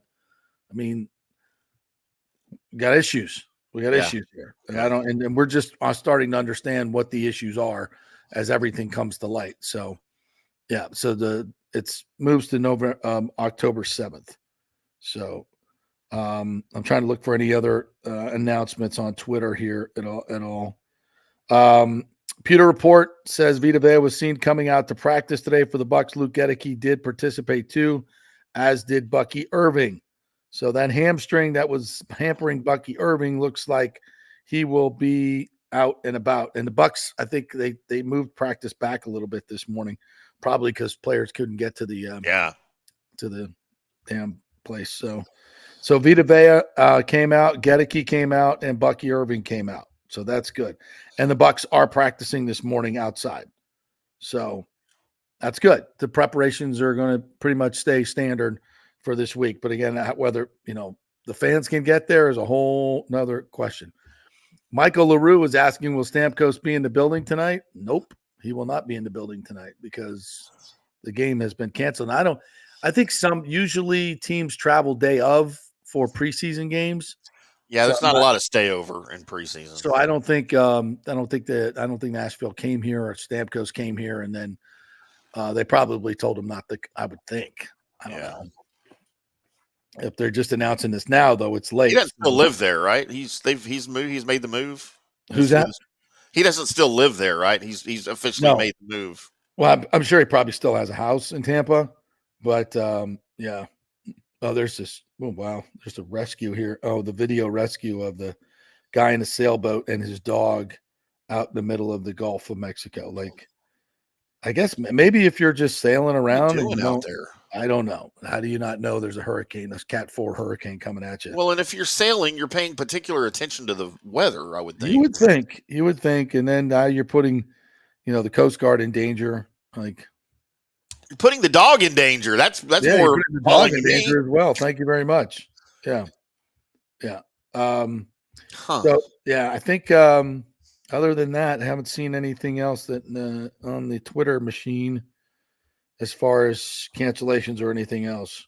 So, JP, I've got a Bucks Eagles parlay prop bet for you. What do you got? That I saw on my favorite TV show in the history of ever, Good Morning Football, that they were throwing out there. And this is, I found this also on DraftKings. I'm sure you can find it wherever you go or make it up. Saquon Barkley, anytime touchdown, -135. Baker Mayfield, 1+ interceptions thrown, -125. And a Rachaad White, 25 or more receiving yards, -110. Put that all in a parlay, and you get +465. So Barkley, anytime touchdown, Mayfield, anytime interception, and Rachaad White, 25 or more receiving yards in the game. Like, I feel like all of those have a good chance of happening, right? They do. I mean, especially the Baker interception. The Baker interception, is a little. Yeah, I can see that happening actually because he's spooked a little bit right now with the rush, and I think he's going to get some pressure up the middle. Liam Cohen's got to get him off the spot this week, and then we need more rollouts. Bootlegs, quick passes, get him off because if you want to guarantee. You think that the middle of your line is going to hold up against Jalen Carter and Jordan Davis? I would say that's a no. That's a no. You got to have something for that. Yeah, I just because that's a bad matchup. That was a little piece of I think strategy that the Giants found against the Browns in their win. Mike Kafka, the offensive coordinator, implemented some really quick throws for Daniel Jones to get the ball out of his hands quick so he didn't face the pressure so much.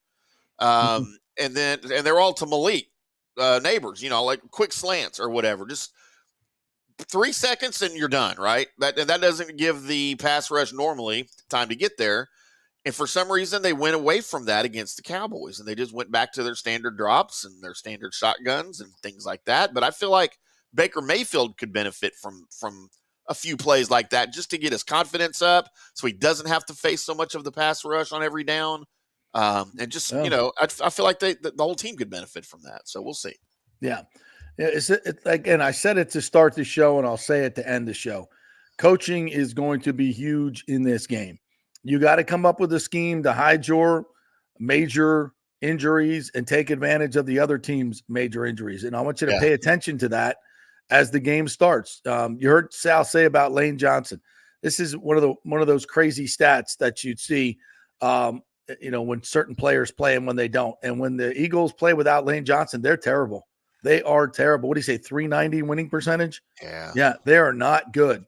So this is a huge opportunity for the Bucs to get if the Bucs don't come out of this first quarter 3-1, they got trouble.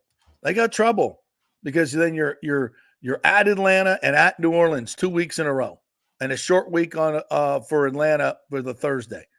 and then you got the Ravens, then you got the Falcons again, then you're at the Chiefs, then the 49ers, and then things get a little easier. But you need to be 3-1 after this week. It's a must. And you blew it last week. So come out, be pissed off, play intense football, and let's have a good game plan from our coordinators. I think, that's another thing about the Eagles compared to last year. Now you have Kellen Moore and Fangio, as opposed to, as John Kincaid said, you have adults in the room now in the coordinators' positions. And I think the Eagles are responding to that. As Sal said, this team could easily be 3-0 if Saquon catches that ball in the flat. They're 3-0, and they're the talk of the NFL, right?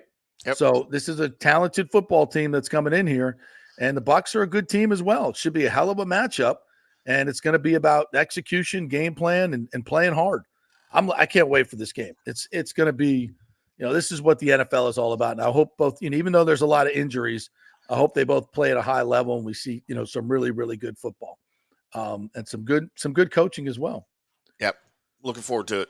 All right. Anything else we missed? Yeezy bringing up this one. How about the Cowboys kicker missing the chip shot? So the Giants covered last night. It wasn't a chip shot. It was 51 yards. Was it? It wasn't a chip shot field goal. It was a 51-yarder. It For looks him like at the chip shot. Yeah, it looks like a chip shot because it's Brandon Aubrey who can hit from 65 if he wants, and he did. Yeah. But Yeah. I get it. Yeah, that was pretty funny. Yeah, I get it. All right. Al Michaels was blowing that up too. Well, half of the country loves that he's going to kick this field goal. The other half doesn't. Well, and also stop picking up flags on touchdown plays. Oh, Like this, I mean, at least seriously. tell us what happened. Yeah, where's the explanation? Yeah. With these referees and having direct contact with New York and everything being video reviewed for replay assist, right? So everything is reviewed now for replay assist. When they miss a call, they don't make a big deal out of it all the time, but they'll just we pick up the flag. When you have a touchdown play, and you pick up the flag, you better give people an explanation, because there's a lot of money being bet on these games. And if you want people to start thinking there's shenanigans going on, keep doing crap like this. And everybody already thinks that anyway. So. Exactly. So why you give Make it him more worse. ammunition by picking up flags? I mean, Dayball was out of his mind, and he should be. Yeah. Was it a pen? I don't understand the picking up of flags sometimes. If you see a penalty and you throw a flag, there's a penalty. And sometimes somebody else will go over, oh, did you call you have that as interference? Because I didn't. And here's why. And they talk it over. Okay, I get it. I get that. But they'll explain. They'll explain. And they'll explain it to you. We got no explanation last night on that play. But like on a defensive holding call or something like that, which is probably what that was. Right. Or an offensive hold on it, you can't you can't overrule that from anywhere else, because the ref that called it's right there. And he saw it. Yeah. So I would like an explanation for that. It's weird. And then a replay. Yeah. And a replay. Let us find out what did you call? What'd you see? Was it there? Was that a good call? And we get no replay. We get nothing. Yeah. That was be better. Iffy at best. Be better. All right. Listen, all you folks, listen, I can't say it enough. Our prayers and thoughts with you. If you need any help lifting up stuff and cleaning out your house, Tim is available. Just give him a call, email. Just need a plane ticket. It's the plane ticket. So am I. We're the whole team here is available. If you need some help, let us know. It's so heartbreaking. So many people have lost so much. And this is why we say all the time with Italiano Insurance, make sure you are covered with your flood insurance. It's not just homeowners insurance. You need flood. And I'm afraid to say so many people did not listen. And there's going to be a lot of really, really hurting people financially, because these are hard times as it is. And flood is not included in your standard homeowners policy. If you think it is, it's not. As we say all the time on these spots that we do all the time. So, make sure you have it now if you don't, right? Call Italiano Insurance, 813-877-7799. Have a great weekend, everybody. Go Bucks. Go Knowles. Go Knights. Go Bulls. Let's get her done. Have a great weekend, everybody.